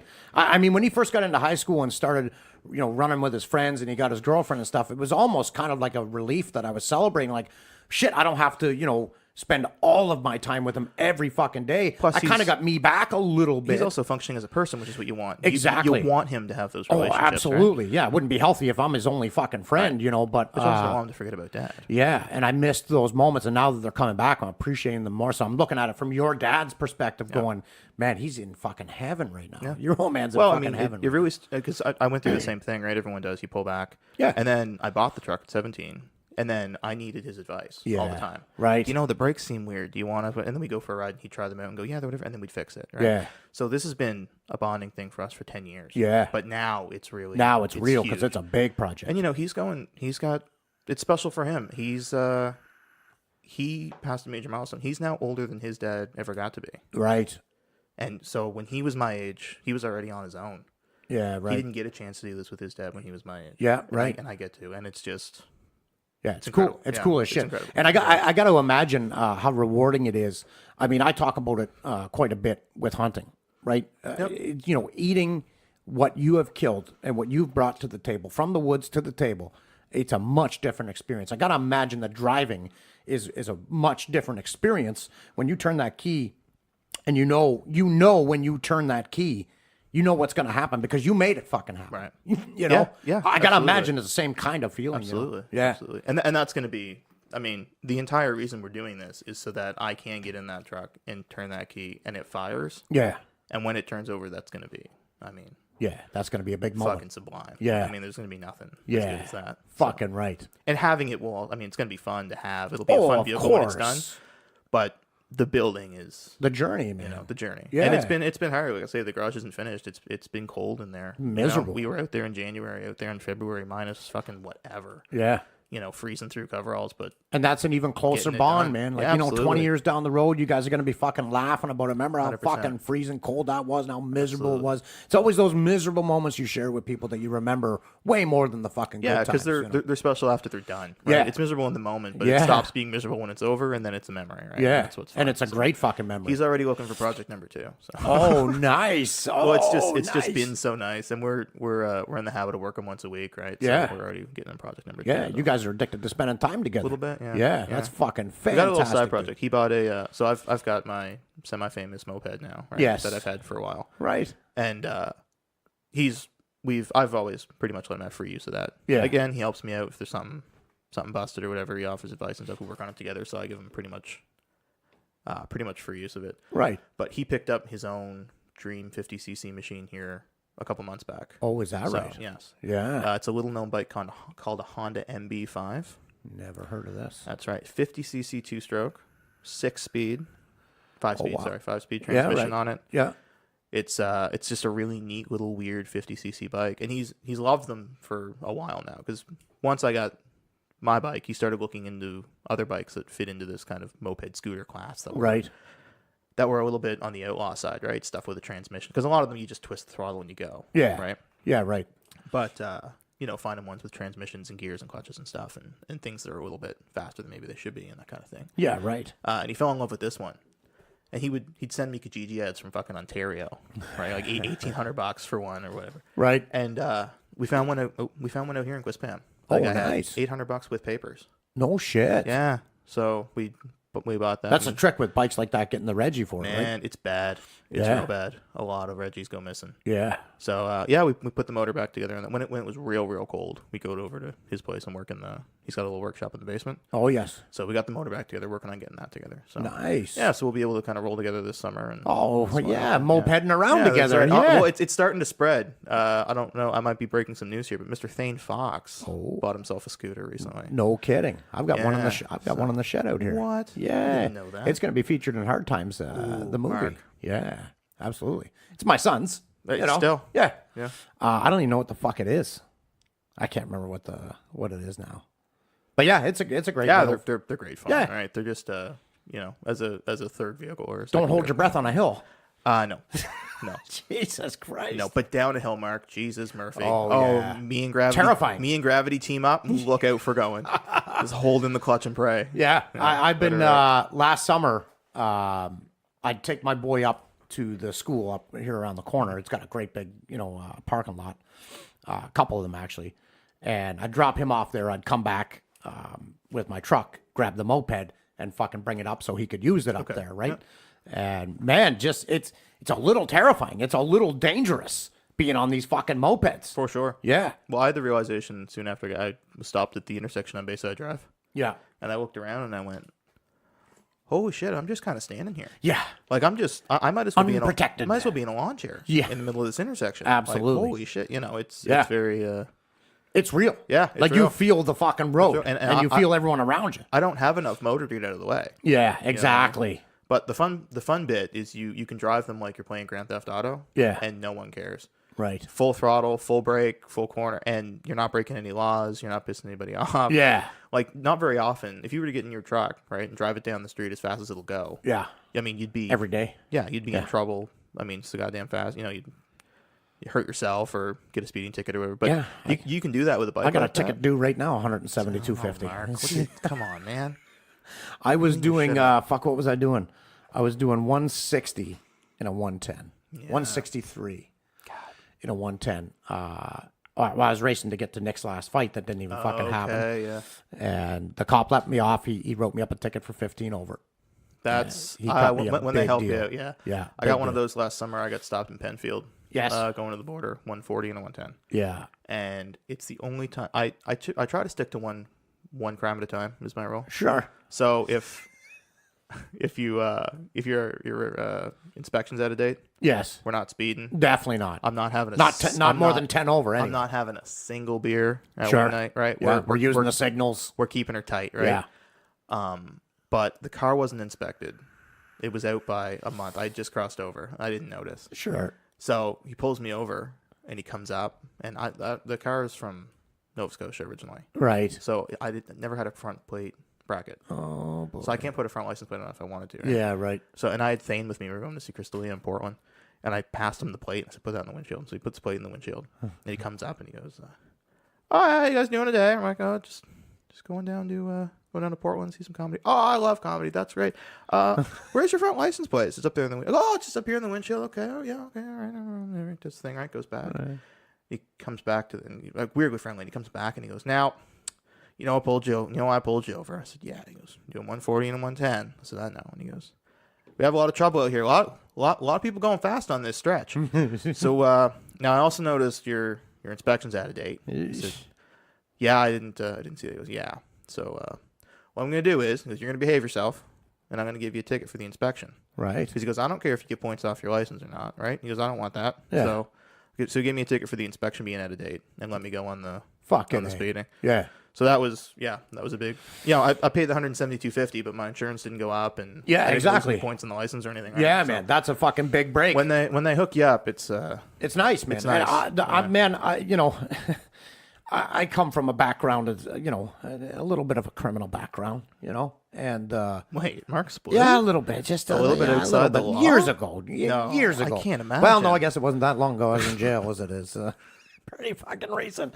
Anyway, all my friends always scream, "I hate fucking cops, fucking pigs." I don't have that attitude, man. No, me neither. They're Me neither. fucking human beings, and whatever they say, unfortunately, fucking goes. So when I get pulled over, I know why I'm getting pulled over Absolutely. every time. It's because I'm fucking going way too fast.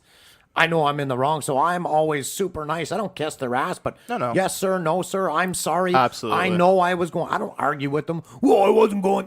They know how fucking fast I was going, and they're gonna cost me fucking money. That's right. If I can make that lower, I'm gonna be nice to them. and that's Plus, just it. I And get- they don't care how hard they ding you. I don't think most of them, They don't- right? they don't give a shit. Unless they're one of Especially those if you're guys that coming up- has a problem. Right, or unless you're coming up with excuses. Right. Right? If you're fucking fighting them on everything, man, they're going to throw the goddamn book at you, and rightfully so. Most of the time, the experience of getting pulled over is enough to spook you to, behave yourself for the next few weeks. Right? Exactly. So once they've hit the lights and you've pulled over, a lot of the psychological effects are already taken place. Yeah, you've already learned your lesson That's now. right. They've done Yeah. what they need to. Yeah. So yeah, I've only been pulled over a handful of times, but Right. I found most of the time they're willing to give you the lower spot if you're If you're nice, If you're man. polite. And I mean that's kind of my philosophy throughout life. Just be nice to people. Yeah, Wouldn't it there's be no nice reason if not to. people were just fucking nice to people? It's not hard to be nice to people. that's right. Right? Thank you. Yes, please. Yeah, simple shit. Yeah, I don't know. This fucking world now, man, because we spend so much time in this digital world, the real world is so weird now,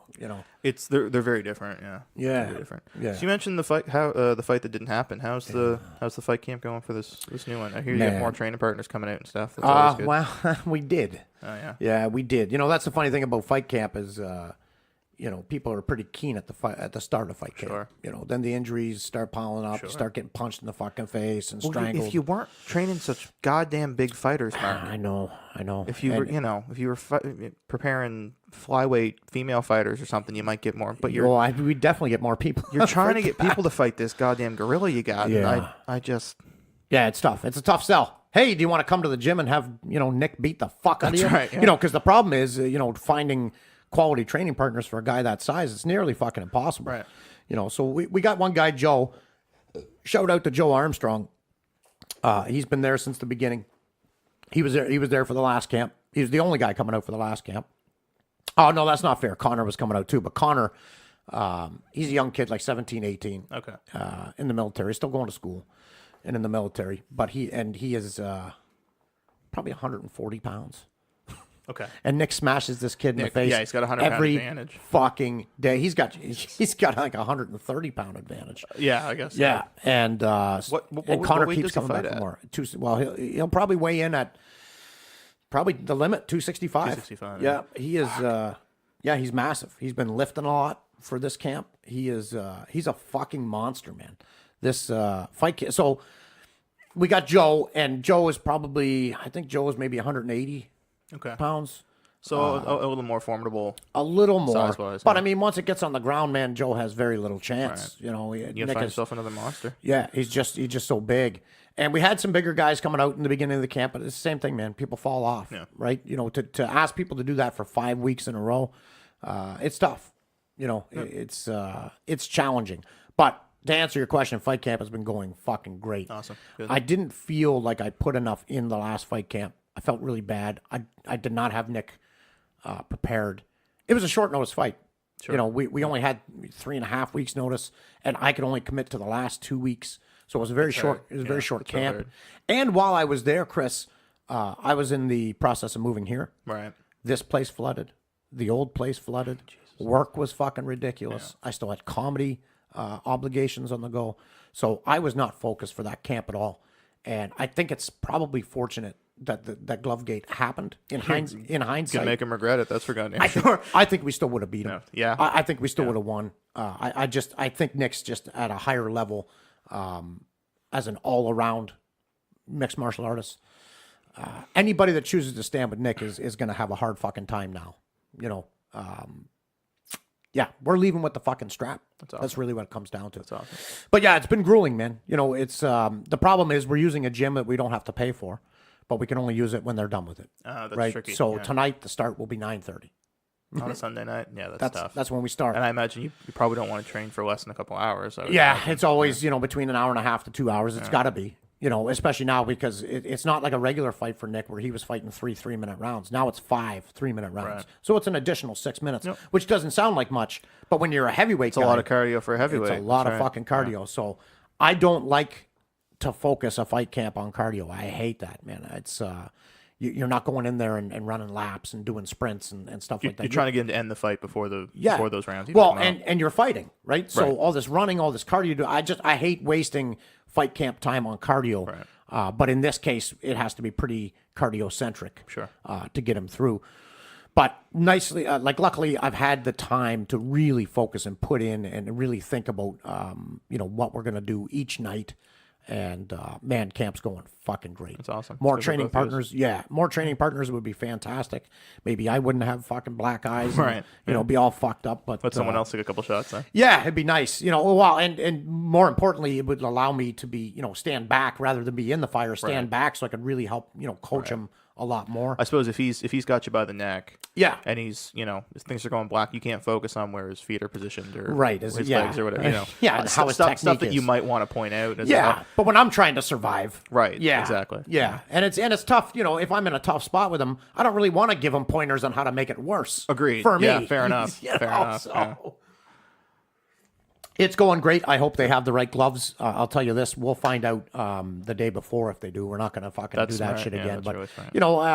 I went off on the promoter a little bit because I was pretty upset. That was a lot of people that put a lot into something, and to have it canceled for something so stupid like that. So I did go off on the promoter a little bit. I think I was fair. But the truth is, they are a good promoter. They've provided the right size gloves 2 or 3 times before that fight. And I have every confidence that this fight is gonna happen. So they provide the gloves in order to make sure you guys aren't stuffing them. Or That's anything right. like that. Okay. Yeah. And the funny thing is about what happened there, and I did when I went on a rant about it. I said that it was kind of amateur hour, but it kind of was, man. Like these guys were going to gyms and bringing back all these used gloves. You're not supposed to use used fucking gloves in competition. It's supposed to be brand new gloves. It's supposed to be brand new fucking gloves every time you compete, right? Well, but considering the scale of the event and how much money's being moved around, you would think that you would just go and get 2 pairs of every damn size. You can get exactly, yeah, right up to whatever they make, 2X, 3X, however big they get. yeah, Because I don't even know why you'd risk that. But exactly. Well, and then you take a guy. now I'm going to get in trouble with the gun. Fuck them. be We're bad taking for their my- gold and we're running. It's going to be bad for my MMA career. Yeah, exactly. Yeah, I can't remember what I was going to fucking say now. Oh, no, what I was going to say is you take a guy like Nick, okay? Nick wasn't getting paid for that fight. But there were so he put all this fucking work into it. But you're making money off him because, think about the people who bought tickets to see Nick specifically, right? All that money goes directly to the promoter. Hey, let's take a little bit of it. Get some fucking gloves to fit him. But yeah, I don't hold a grudge. We're going to go there and Was Christian on that fight as well? He was. on Yeah, that he was okay. the main event. I thought so. I had some friends that went up to see him. We've got some mutual friends. Oh, okay, yeah. I've never met him in Yeah. person myself, but Good guy.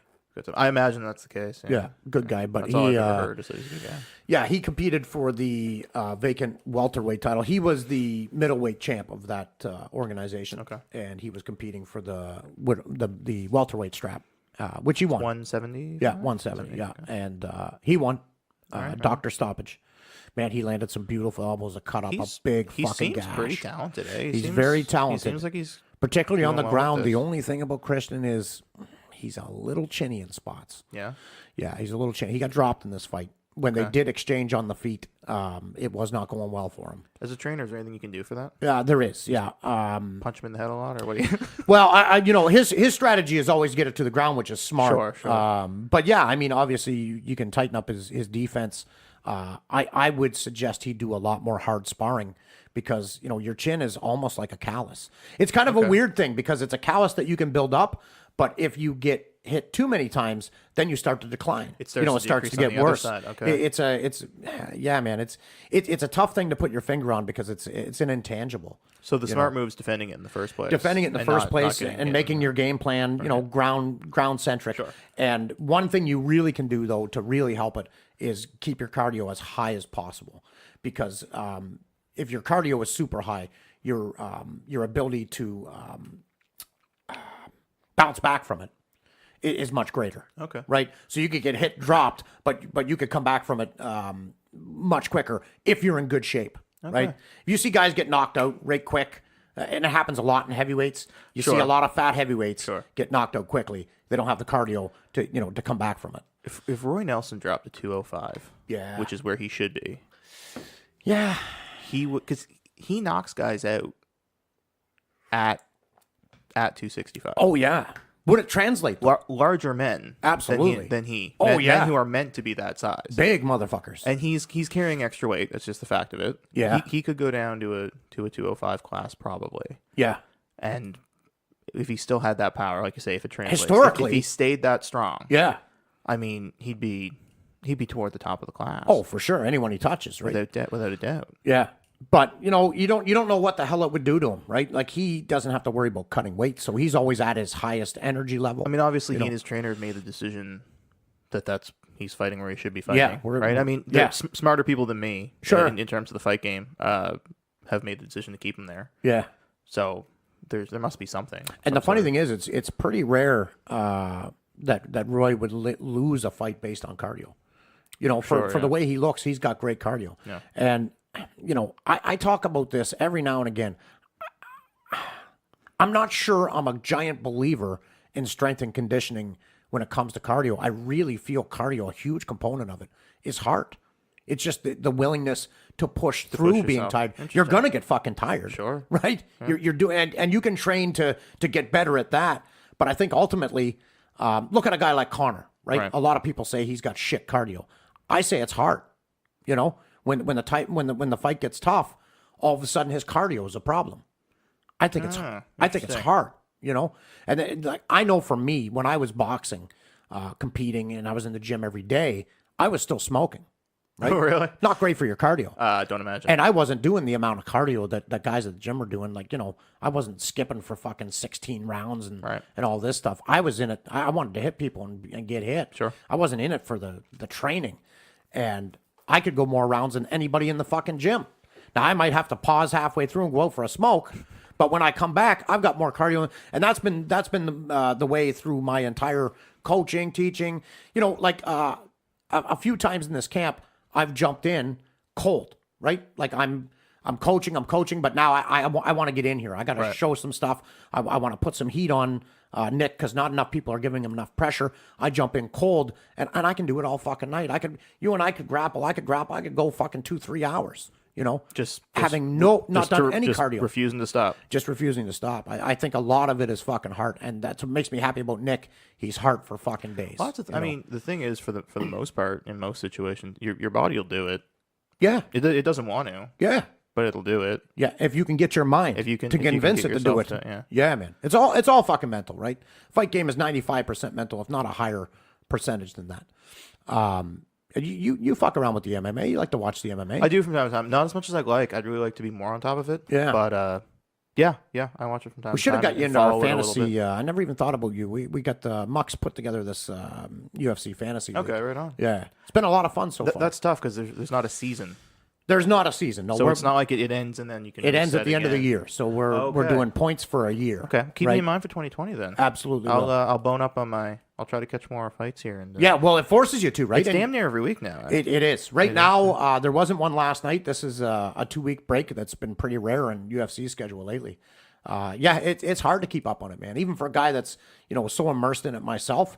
I don't know half the fucking fighters, you know. Yeah. I mean, it's blowing up right now more than ever, which is it's crazy because everyone thought 10 years ago it was blowing up. Yeah. But now it's really fucking blowing up. ESPN. And I mean, now. we're seeing talent like we've never seen before. Yeah. I mean, it's bananas. It's ridiculous. It's crazy. Do you think the DC Lesnar fight will happen?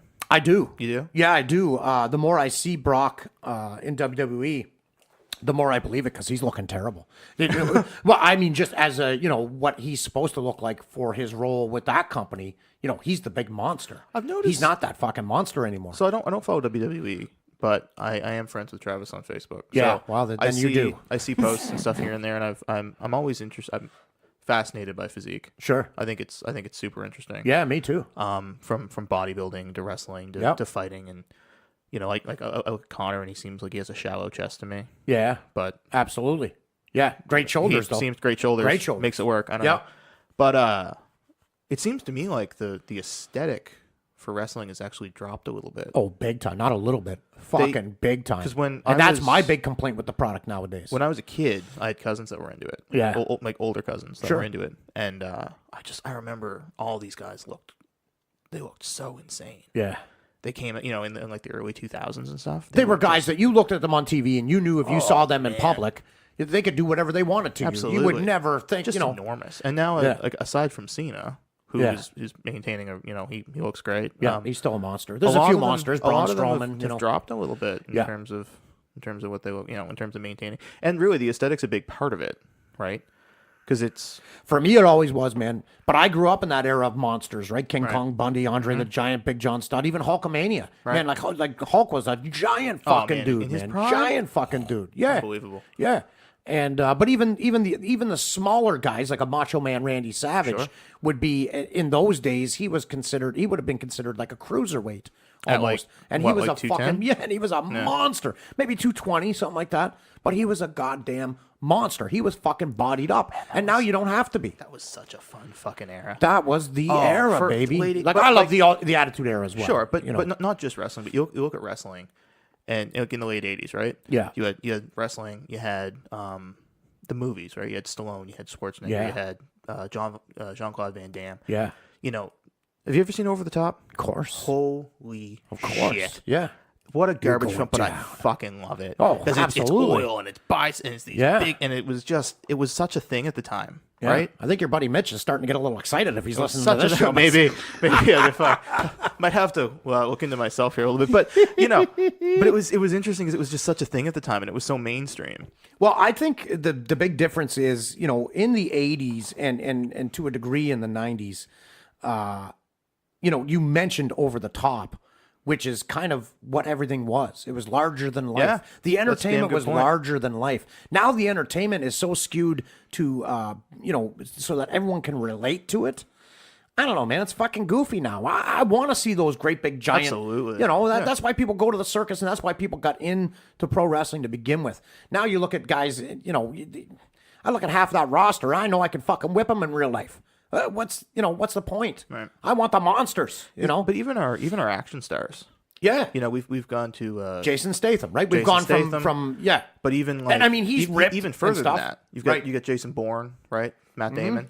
Matt Damon's in great shape, but he's Oh, not sure. he's not an imposing figure. He's no Schwarzenegger Okay, or Stallone. Tom Cruise. I mean, Stallone is an still even looks smaller man. crazier than he does now. Stallone looks his old man body is terrifying. Yeah. He's because like his nipples are out of place and stuff now, but he's still shredded. He looks like yeah. looks like he's wearing someone else's skin. Oh fuck, He man. was terrifying in the Avengers. I not can't the imagine the Avengers. bill for his fucking gear nowadays, man. Jesus Oh yeah, Christ. unreal. His HGH budget is just HGH budget's crazy.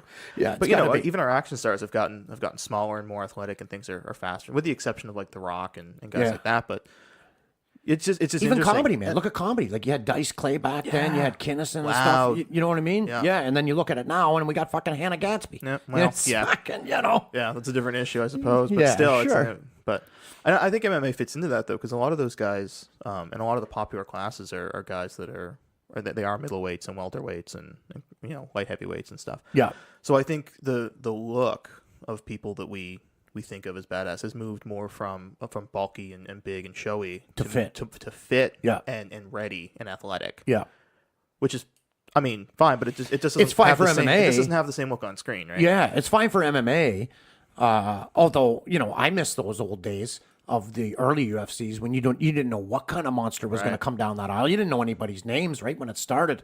Then you see this fucking monster come down 6'8", 360 pounds and go, fucking right, let's do this. We need a Titan class. Yeah, we need a class over heavyweight. Yeah. With just all retired NBA players and fucking. Now we got to keep USADA out of this fucking deal. Sure.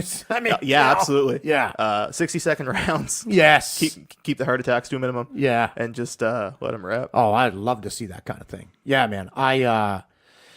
It's weird the way the world is going to be, so relatable. But it all goes back to everyone gets a fucking trophy, right? Sure. We're nerfing the fucking world. Yeah. Everyone's a goddamn fucking snowflake now. Everyone's, I don't know, man. Like, it's the same kind of thing. It comes back to, the feminism argument where women want to be firefighters and police officers.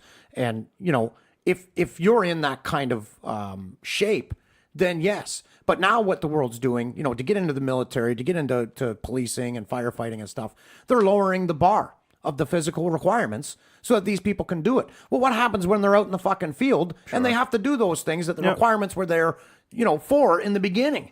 It's, yeah, man. And I think everything is showing symptoms of that, like the WWE, It's, I don't know. What do you think of it? But geez, what do you think about what do you think about the bar being lowered for services like that? I think the bar was put in place to reflect real life requirements of the job. Yeah, precisely. In that case, yeah. Right?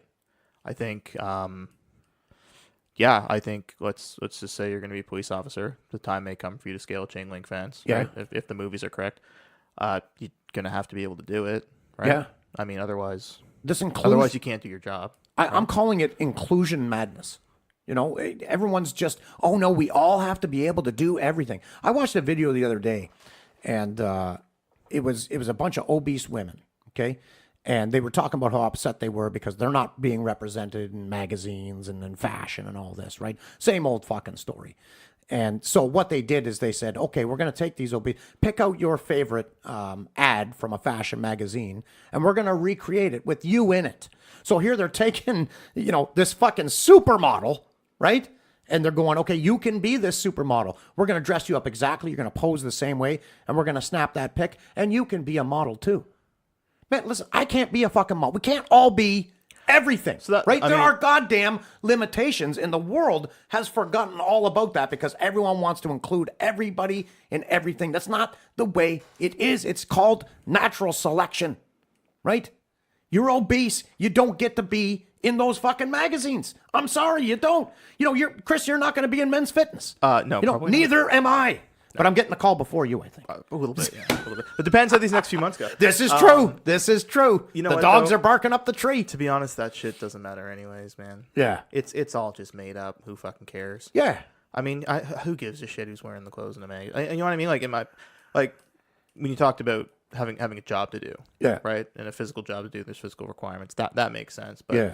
I could really give a rat's ass who's on the front of Oxygen magazine or fucking whatever. Of course. I don't care what she looks like. And I get that it's, I see what you're saying. And a lot of people make an argument for glorifying obesity and they make a health argument and stuff. And I don't know what's right. Yeah. I really don't. I think it's, I think on one hand it's tough to get people to hold themselves to a standard that's really difficult to achieve. Yeah. But at the same time, it isn't healthy to have extra weight. No, man. Right? That's my problem with it. It's kind of glorifying obesity, right? So it is challenging. And I don't know what's right. Yeah. I really don't. I know what's right for me, which is I'm concerned about my health, which is why I'm making the choices I'm making. Yeah. What looking better is great. Sure. I'm looking forward to that. Oh yeah. But it's an awesome side effect of it. It's not driving it in my case. Yeah. But yeah, I mean, when it comes down to having a job to do, and can you do it or not physically, right? Whether it's climbing something or running a distance, it's the same. If you had a job at the M&M's factory, picking out red M&Ms from green M&Ms, right? And you're colorblind, you can't do that. You can't do that job. Yeah, you can't do that job. There are limitations, right? We all have fucking limitations. I can't get shit off the top shelf. Right? I want to. There's all kinds of jobs that have intelligence and education limitations. Yeah, and we're okay with that. Yeah, right.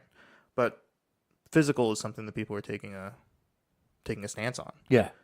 So And it's crazy. But there's no one out, making a fuss on Facebook about, let dumb people do surgery. Right? Exactly. Like, you've got to prove Yeah. yourself. We're not lowering all the cabinets for guys No, like me, are we? no, we're Right? not. Well, maybe we're not changing the building codes for me. Maybe in your home. I don't know what things are.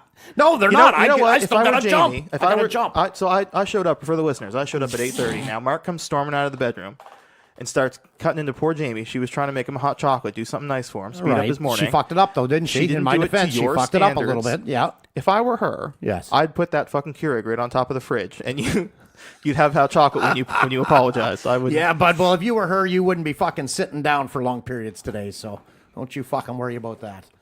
Fair enough.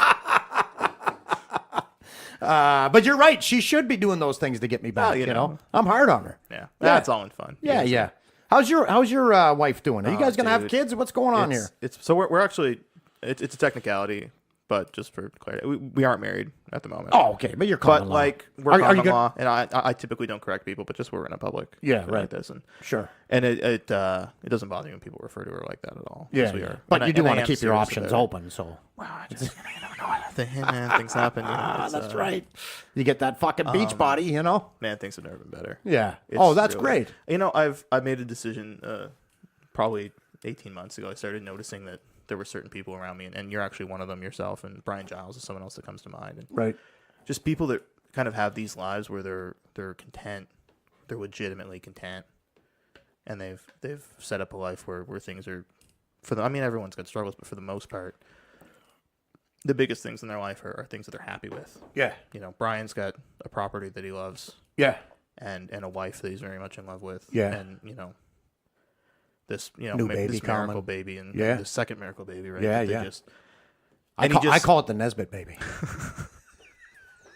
that's a theory. That's a theory. It is a theory. But and also to listen to you talk on here and in conversations with you. I mean, you and Jamie seem to have you guys have an active relationship. Oh yeah. You've been married for a while, but you guys hang out. Not always though. There've been periods throughout our 18 years where we kind of grew apart. Sure. Right.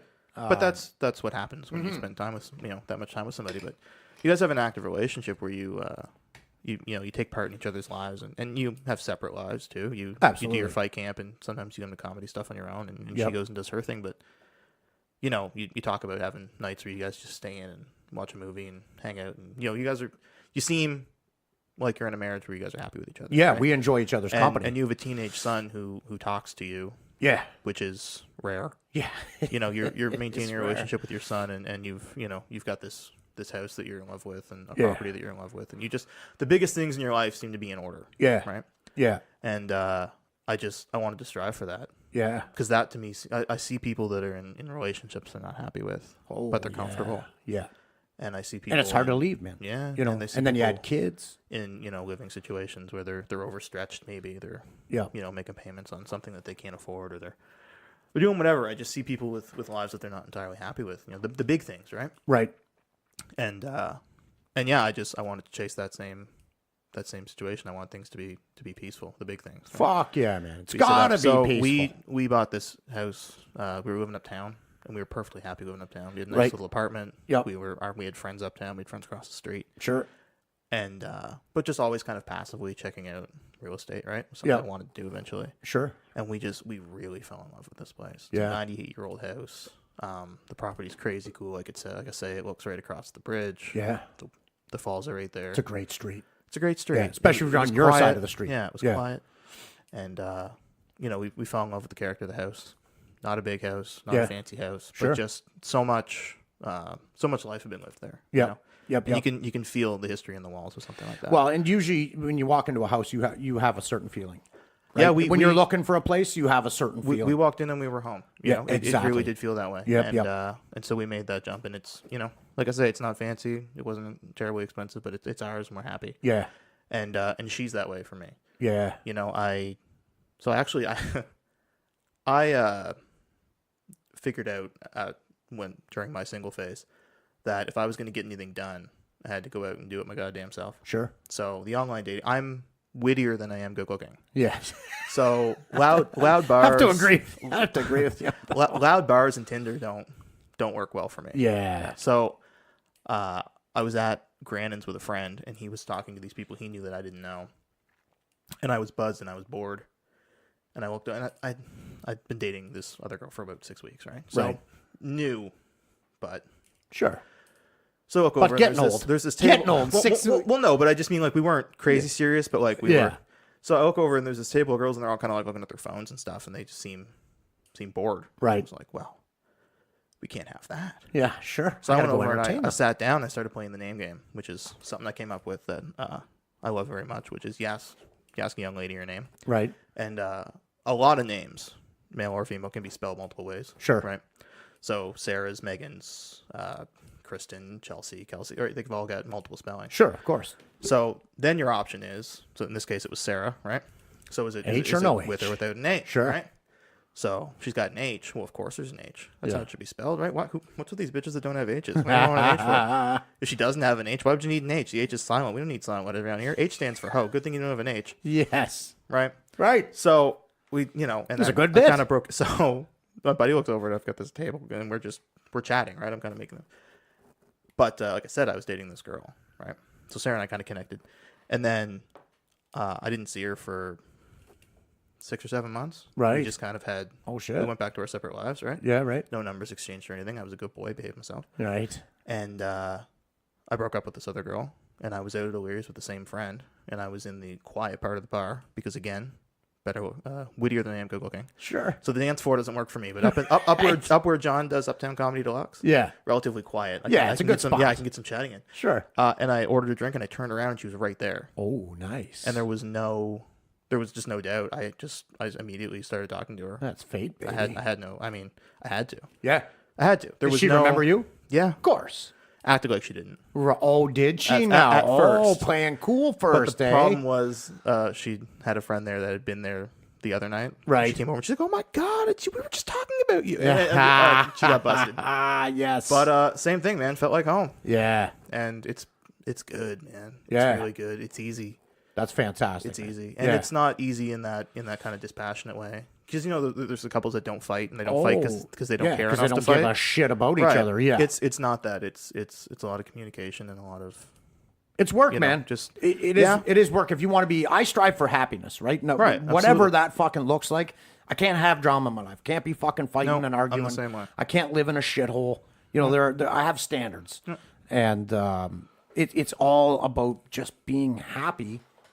Because here's the thing, most of the people that I know have jobs. You know, I'm sure you're like me. You have a job that's a good job. You don't hate it. You don't mind going there every day, but you don't jump out of bed and go, "Oh, I can't fucking wait to get into work today." You are right about that. Work, Yeah, absolutely. work is work. Yeah, right. absolutely. And so, it's the worst part of your day. sure. So when you come home, that's got to be the best part of your fucking day, and it's got to be, you got to be able to detect the difference. Absolutely. Right, and it's got to be a big fucking difference. That's what I strive for, man. Life is shitty when you got to do what you got to do. So you got to make sure your time, right? Because our days are not our time. You got to Not make for the sure, most part, Not that's for the right, most yeah. part. You got to make sure your time is as good as you can make it. Yep. Right. Absolutely. Yeah. And that's that's what it's about. That's what the stand up's about, and their relationships and this project with the truck. And it's just making the most of the time I've got. Yeah, man. And life is short. And doing something with it that counts, right? So, Yeah, like look at your dad's dad, right? Died Absolutely. young, right? My dad died at 63. You know, that's You less have than no- 20 you have- years away from You me. have no idea when that's going to happen. So. Exactly. Yeah, you make the most of it. You do what you can. So. Yeah. To answer your initial question, I mean, kids probably. We've talked about it. Yeah. Eventually, we're not too far from now. I don't want to be an old dad Yeah. necessarily. But Yeah. But, I had no idea you were 26. Honestly, I thought you were like, 30s. Really? Yeah. I didn't know that. Just, Okay. just honestly, just based on your maturity, not really sure. taking Oh, your appearance that into I can account, appreciate right? it. Yeah. Yeah, I still get ID'd at the liquor store Do you sometimes. seriously? Yeah, you do have baby face. when they move the age to 30, Yeah, right. now and then I'll get a. What do you mean they moved the age to 30? You got to Well, look 30? It used to be if you look under 25. Right. With idea. Now that's if you look under 30, the idea. Oh, is that right, eh? And It's, you get I ID'd? mean, as usual, it's a judgment call, but Yeah. yeah. Up until I was like 37, 38, I'd get ID'd, once a year or something like that. And, it always made me happy, but that shit doesn't happen Yeah, anymore. it's almost a compliment now. But sometime between now and 30, we're probably looking at that sort of thing. What's your, so now that I know that you're 26, man, you got a lot of fucking time left in this game. Like a lot. sure. Like I didn't get in until I was 37. Right. You started pretty young. What is your goal? What's your overall goal with this comedy deal? I'm just going to jump up and turn the light on. Sure. It keeps moving, honestly. Initially, when I got into it, it was supposed to just be a hobby. Right. And then... Oh, you didn't jump in with big aspirations? No, Okay. not at all. You're just fucking around? To be honest, when I started the class, I thought it might even be a one and done. Right. Just get up, do your one set? Yeah, and I'd always that's it? wanted to. I'd always loved it, right? Right. So I thought, you know what, I can say I did it, and, that'll be great. Yeah. And then I started doing Kenny's class, and I seemed to have a bit of an aptitude for it. And I went, well, maybe I don't know. Maybe I'll bum around the scene for a while. Yeah. And it'll just be a thing that it'll just be a thing that I do kind of on the side. It's fun. Sure. It's fun. It keeps people going, right, but guys? You were successful right out of the gate. I was. Yeah. I was. Now I will concede that there were people. I mean, that room was a little bit packed in Bringers. my favor. I'll be Sure. honest. Sure. But that has since died off, and I've proven myself in other cities. So, Yeah, absolutely. Yeah. not just Nobody says that shit anymore. I know. Yeah. But for the first little while, it was Absolutely. Yep. bit. Yep. But- Myself included. Sure. Yeah. But and then I got into it a little bit, and I seemed to be kind of good at it, and I started getting some shows with some money and stuff. And I thought, well, maybe it'll be a hobby that kind of, it'll be a side hustle. Yeah. Yeah. And, a little supplemental. Yeah, stuff the cash in an envelope to have around the house for emergencies and stuff. Sure. And then I started telling people that I'd actually be happy with your standing in the scene. So sort of an upper, like a varsity level guy Sure. doing some paid stuff, but not a career, right? Yeah. And honestly, now I have no fucking idea. Yeah. Because I look at it, and I did the math one day to what I would have to make doing stand up because I've got a life built now with the house and stuff. Yeah. Right? I can't. You have obligations now. Matt and Sam took off to Ontario, and that's fine to do, especially if you've got a job that you can get another job paying that. Yeah. And you don't own anything here. Yeah. And it's just Makes it a lot fucking easier. right. Yeah. You can't afford to chase the dream. I would have That's to really take what it I'd comes have to down take a big gamble to do it. Yeah. But then I looked at at what I would realistically have to make doing shows, and I mean I got to do a little more research to find out what's actually out there for money. Yeah. Like what these clubs actually pay. Sure. But there's a lot of guys that come through that headline Chuckles and stuff that they're not famous. No. Household name comics. No. But they're working comics. Sure. And they're doing what they love on the weekends, and I don't know. I gotta see. I don't know what clubs like that pay, right? Yeah. And Well, but yeah, if yeah. I can get to that level, if I can get to the point where I can survive, I can take care of kind of my home. Yeah. Doing stand-up comedy, I mean that'd be amazing. Wouldn't it be great? But I'm not going to rush out for that, and I'm Yeah. not going to chase that super aggressively, especially not at this point. I mean, I'm not even 2 years in yet, Mark. Yeah, right. A lot of You're guys not are- even 2 years in. No. Fuck, man. It seems like you're like 4 years in. June is 2 years. June is 2, so not even 2 years. Yeah, Man. June 2017. Well, you're off to a good fucking start, dude. Not bad, right? Yeah. Not bad at all.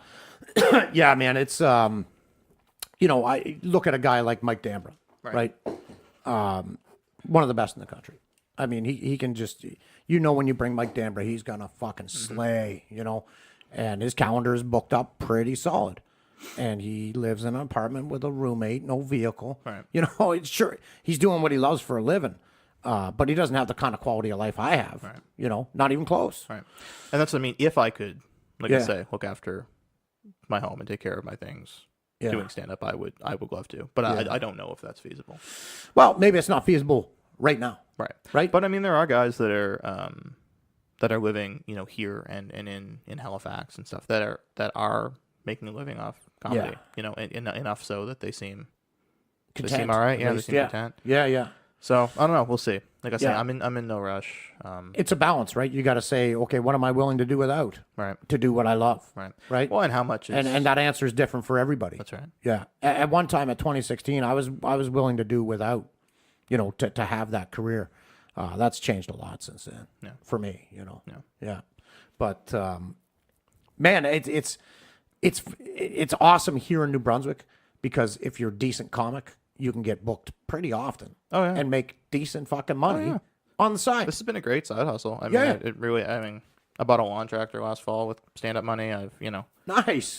Just stuff that's kicking around. You right? you squirrel it away. I scrolled away. Yeah, I just spend it on I've got a I call it the struggle envelope Oh, nice. in the drawer, and I mean, typically, if it's more than like $20, if it's $20, it goes in my pocket. Sure. It's spending money for the week for Yeah. coffee and whatever. But you know, if I get paid $50 or $100 from a show, it goes in the envelope, and Yeah. you know, next thing you know, there's a few $100s in there, kind of thing. See, And this is great. This is if exactly... we come up against something, Yeah. right, that we're not prepared for, we dip into the envelope. Yeah, nice. Or if you know, Sarah's a hairdresser, right? She's a little low on tips this week. Right? Grab a 20 from the envelope. Make sure you look after yourself. It's Yeah. just a little extra to kind of scoot us along. And Absolutely. it was. I had a big. I did that show in September, and I made a fair chunk off that. Yeah. And so when I bought the lawn tractor with the snowblower attachment this fall, that I thought was such a smart fucking idea, because one tool to do two things, right? Absolutely. It was $500. I thought, well, you need $500 for a blower, $500 for a tractor. I mean, I could push mow the lawn if I wanted to, but Sure.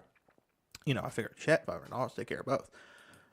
Now, So it's a ride-on snowblower? it's a ride-on lawnmower. Right. But you take the lawn mowing deck off. Yep. You can attach a snowblower to the front. Right. It's a little tractor with a blower on Yeah, it. yeah. Works like dog shit. Oh, really? Yeah. Shoveled every storm this year. Oh, no. Yeah. The belts. It's belt driven. Right, And the right. belts keep slipping off. I gotta Ah, do something. shit. We're gonna get on it earlier this spring and Yeah. sort of sort that out. But that's aside. Another project for you and Dad. Right. But the Yeah. point is, I could dip into the envelope and Right. was able to take care of that. So Yeah. as of right now, it's good. You Well, know, this is great. It's a Like, good side thing. See, finally, this podcast is fucking paying off for me, because here, you know, I've kind of talked you into a good opportunity for me, where now I found out where you live. Right. Yeah, I found out you keep a fucking That's envelope right. of cash in a drawer. That's right. Yeah, man, I'm. Yeah. I mean, and so does gotta start everybody doing more else of listening these. to this, and based on you, I mean, the number of criminals listening is probably higher than most. Listen, I take offense to that. You know, Well, my you can listeners go right are ahead. good people. Fuck them. Now it's going to be behind a. It's They're going to be. mostly Americans anyway. It's going to be Fuck 'em. behind a painting or something now. It's you've got local comics that listen, and they're a desperate group. So. Oh yeah, very desperate. Yeah, I never took that in consideration. right. Shit, you might be in danger. I might be. That money could be gone already. Could be. Jesus Yeah. Christ. What's God, so an RF team up on me there, I might be in bad shape. what a tag team they are. Yeah, Can you imagine yeah. them back in the 80s. Oh, my What would they have God. called them back in the 80s? What would the team be? Well, in the 80s, RF's name would have been something super racist. Oh, of because course. We didn't care about being racist. Because Arif towards Hussein is not Indian people. racist No. enough. I like Fair his name enough. on Hard Times, Dr. Wagenburner. That's the, The Jewish name of Matt. You know, I've never met Matt. You never met Matt I've Copeland? never met Matt Oh, Copeland. dude. I think he stepped away from stand up around the time that I came that into you were stand-up. coming in about the same time. And yeah. I've never met him. I'd love to. You gotta, Because we gotta get you in this Hard Times movie. well, that's a Yeah, I mean, that's what we're filming right say now. no to that. Yeah, we're done with the episodes. I think we're doing a movie and then moving on or something. That's fun. I like that. Yeah, I was hoping we were going to do something animated. Have you checked out that animated Trailer Park Boys? Not yet. Oh, No, man, I it's did so see it on fucking there, good. but What have you been watching lately? geez, what have I been watching lately? I watched through Final Space recently. So good. It was Took good, me a little yeah. while to get into it. Well, it's not crazy funny. Yeah, no.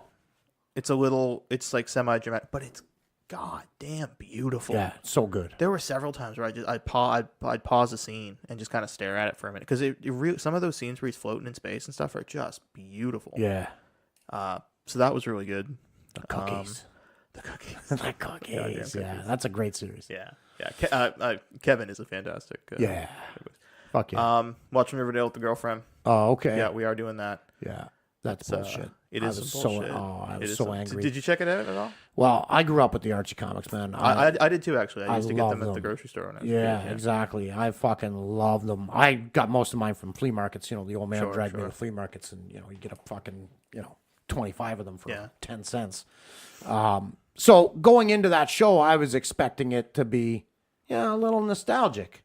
It's fucking terrible. It's super It's so slick terrible. and dark, and Jughead's fucking gorgeous. What are we talking He is about a here, handsome man? young man. What are we talking The, about? No. the thing that I think is hysterical is that this group of half a dozen teenagers are the most important people in this fucking town. Right.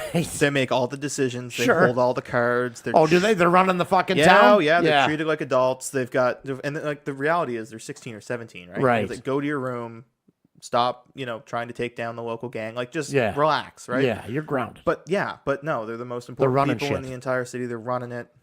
It's hysterical. And now they're on a stretch where Archie's just kicking the shit out of people. Come on. Archie Yeah, is. yeah. Come Well, on. He started. He got into boxing, and then he went to juvie, and he was in an underground fighting ring run by the warden in juvie. What? Yeah. And now he's out, and he was going to box again, and they tried to get him to throw the fight, and now he's just kicking the shit out of people on the regular. It's the weirdest. And fucking Luke Perry died, which is whatever. He was playing Mr. Andrews on the show. Oh, okay. All right. That makes sense, I And guess. he died, and they released the show every week, right? So obviously he's in episodes that have been already filmed, of course. for release, Right. So they released this one episode, and it's Jughead's dad's birthday, right? And they're Right. having it at the speakeasy run by Veronica, because again, these are the most important people in the city, and they didn't he hadn't been in the episode at all. Yeah. Luke Perry had not been in the episode at all. Right. This was the week after he passed, right? Sure. And it's focused on Jughead's dad, and he kind of turns around, and then Luke Perry comes out of the frame, kind of like with his arms like ready for like a hug, and he goes, "F.P. Jones, as I live and breathe." And I shut it off Yeah. for a minute. I went, you didn't have to. That's a you little could've- weird. It didn't contribute to the story Yeah, at it all. didn't need to be there. It didn't. They could have left it out. Yeah. But they threw it in, and it seemed like the strange, because he doesn't. bit disarming, he doesn't right? live Yeah, and he breathe just died. anymore. Yeah, like Yeah. he just. Super, Yeah, and the line, super too, weird. so fucking so weird. on point, right? Wouldn't have thought about it at all if he was still top. But they just left it in. That is so strange. Really weird.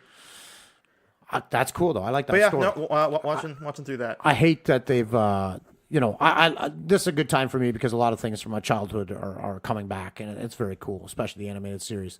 But they're also bastardizing a lot of things. Right. That's a good example.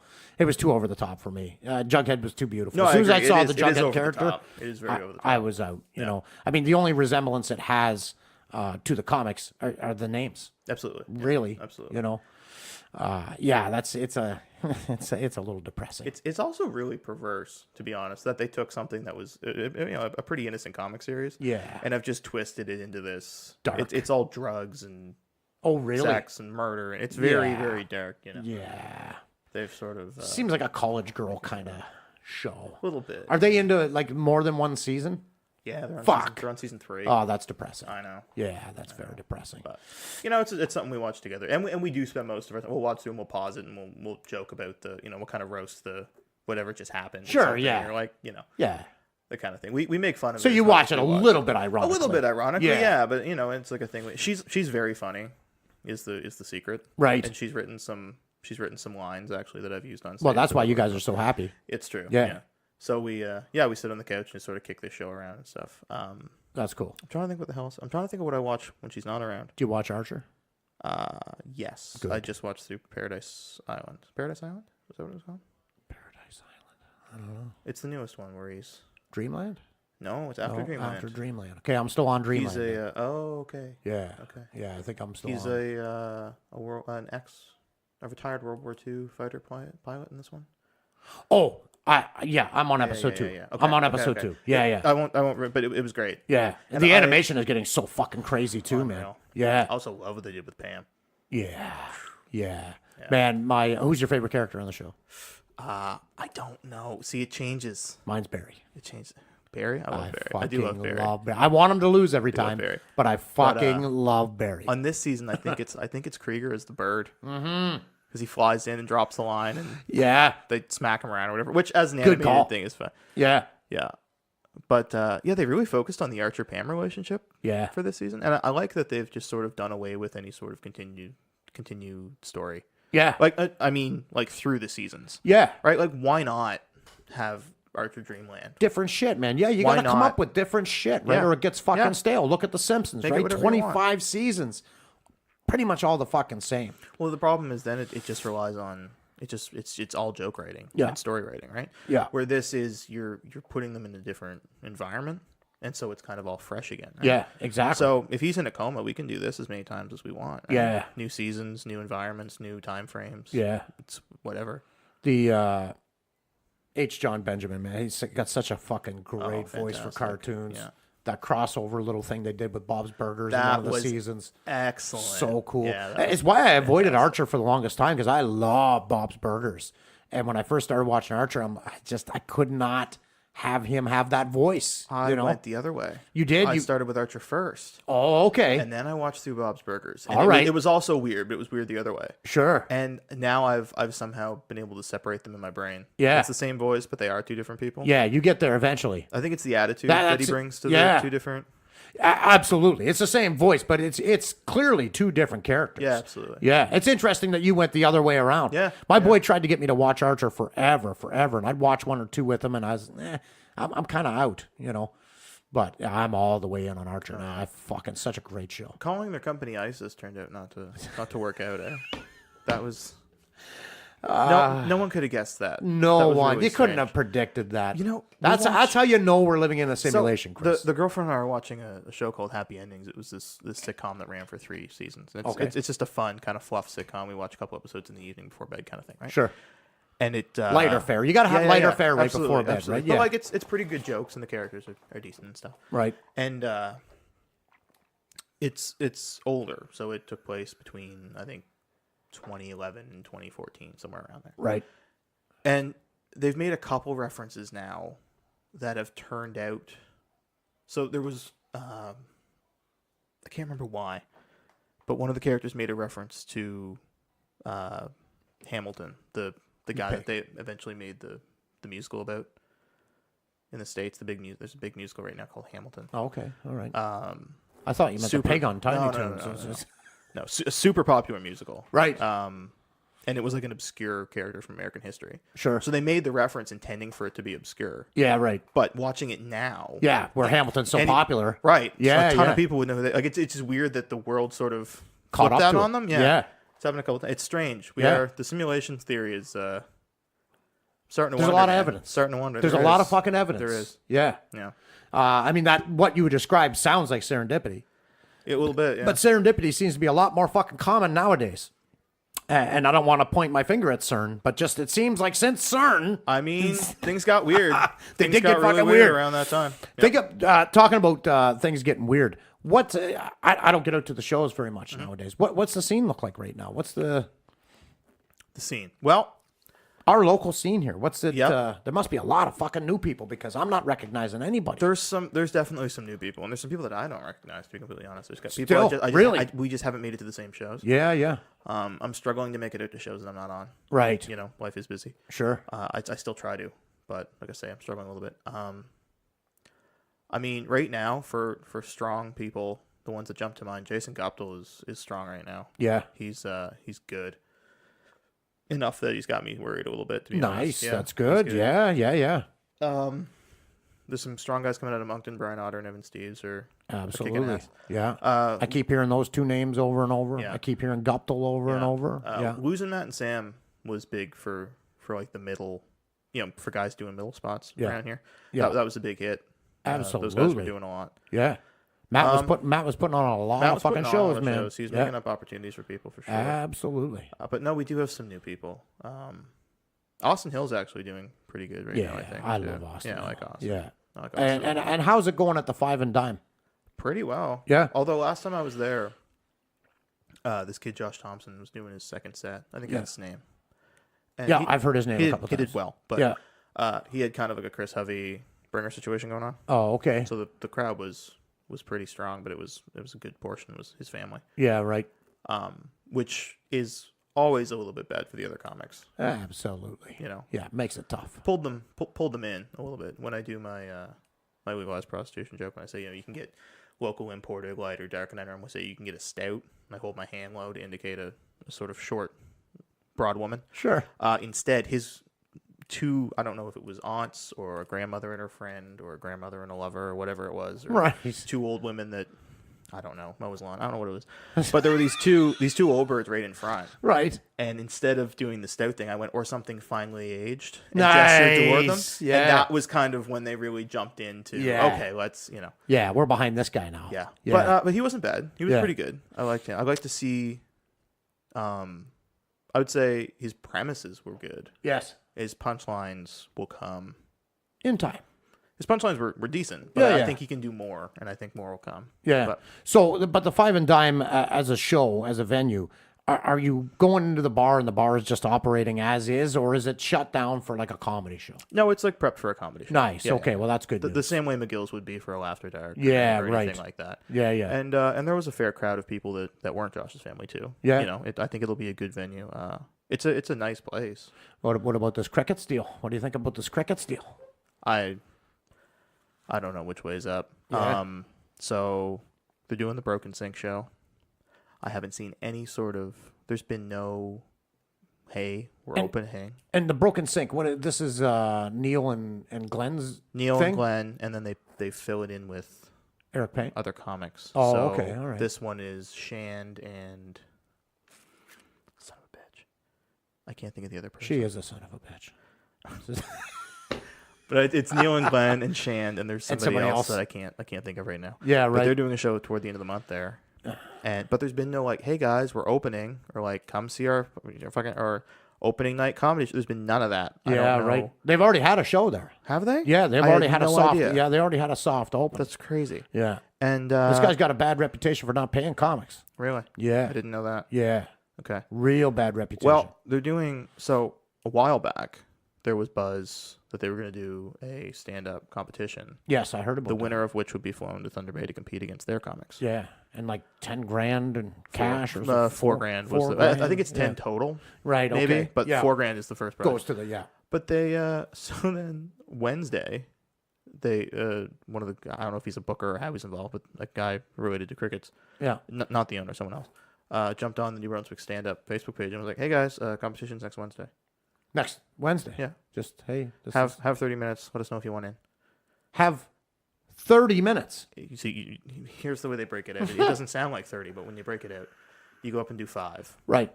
and then people get knocked out. Sure. And then the remainders go out and do 10, and Right. then people get knocked out, and the remainders go out and do 15. So that's 30. It's 30. Yeah. Doesn't sound like 30 when you split it out. Yeah. But when you think about it, it's 30 You minutes. need 30 different fucking You gotta have minutes. 30 minutes strong enough to get you through each round. Yeah. So I And put- you got to save the best for last because you want to win the final. But you got to be strong enough. But you got got to to be strong the first 2 throughout. rounds. Yeah. So I put my name in, Sure. and then I got looking at the rest of the post, and the finals are the following Tuesday in Thunder Bay. So if you win, you've got 6 days to get time off work, figure your shit out, Right. fuck off to Thunder Bay Sure. for On whose dime? realistically 2 to 3 days. I believe they pay for the flight, Oh, okay. but I'm not positive. I think that's part of the deal. Sure. Um, You would fucking but hope still, so. you got to get your shit together in 4 or 5 days to get out there. Yeah. and then compete and get back. I guess it's all very tight and it's all very low notice. Yeah, right. And I guess that's my biggest. I don't know if it's a complaint, but that's the biggest thing I've noticed is there's not a lot of I think I know why. like when there's a Chuckle show going on, you hear about it. Oh, you fucking know Shane's about it. posting. He's Julie's gonna make posting, sure it's you on the fucking know radio, about there's it. signs. There's this. There's that. I haven't heard dick about Right. crickets. Yeah.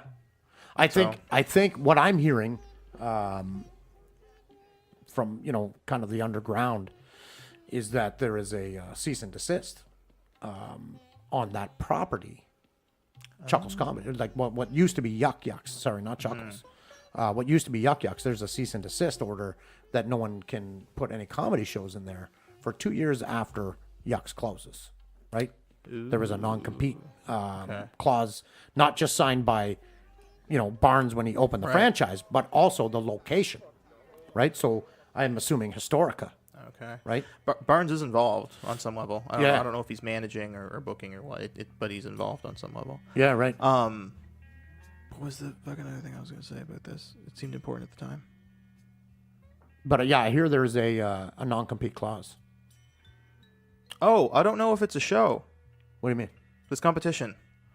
What do you mean? You're just gonna go in front of the judge? There's been no promotion right. of hey, we're having a show. Yeah. So I don't know if it's meant to be an audience or if this is an American Idol audition style thing where Oh, there's Jesus, fucking can 4 you- people say, can you imagine the horror?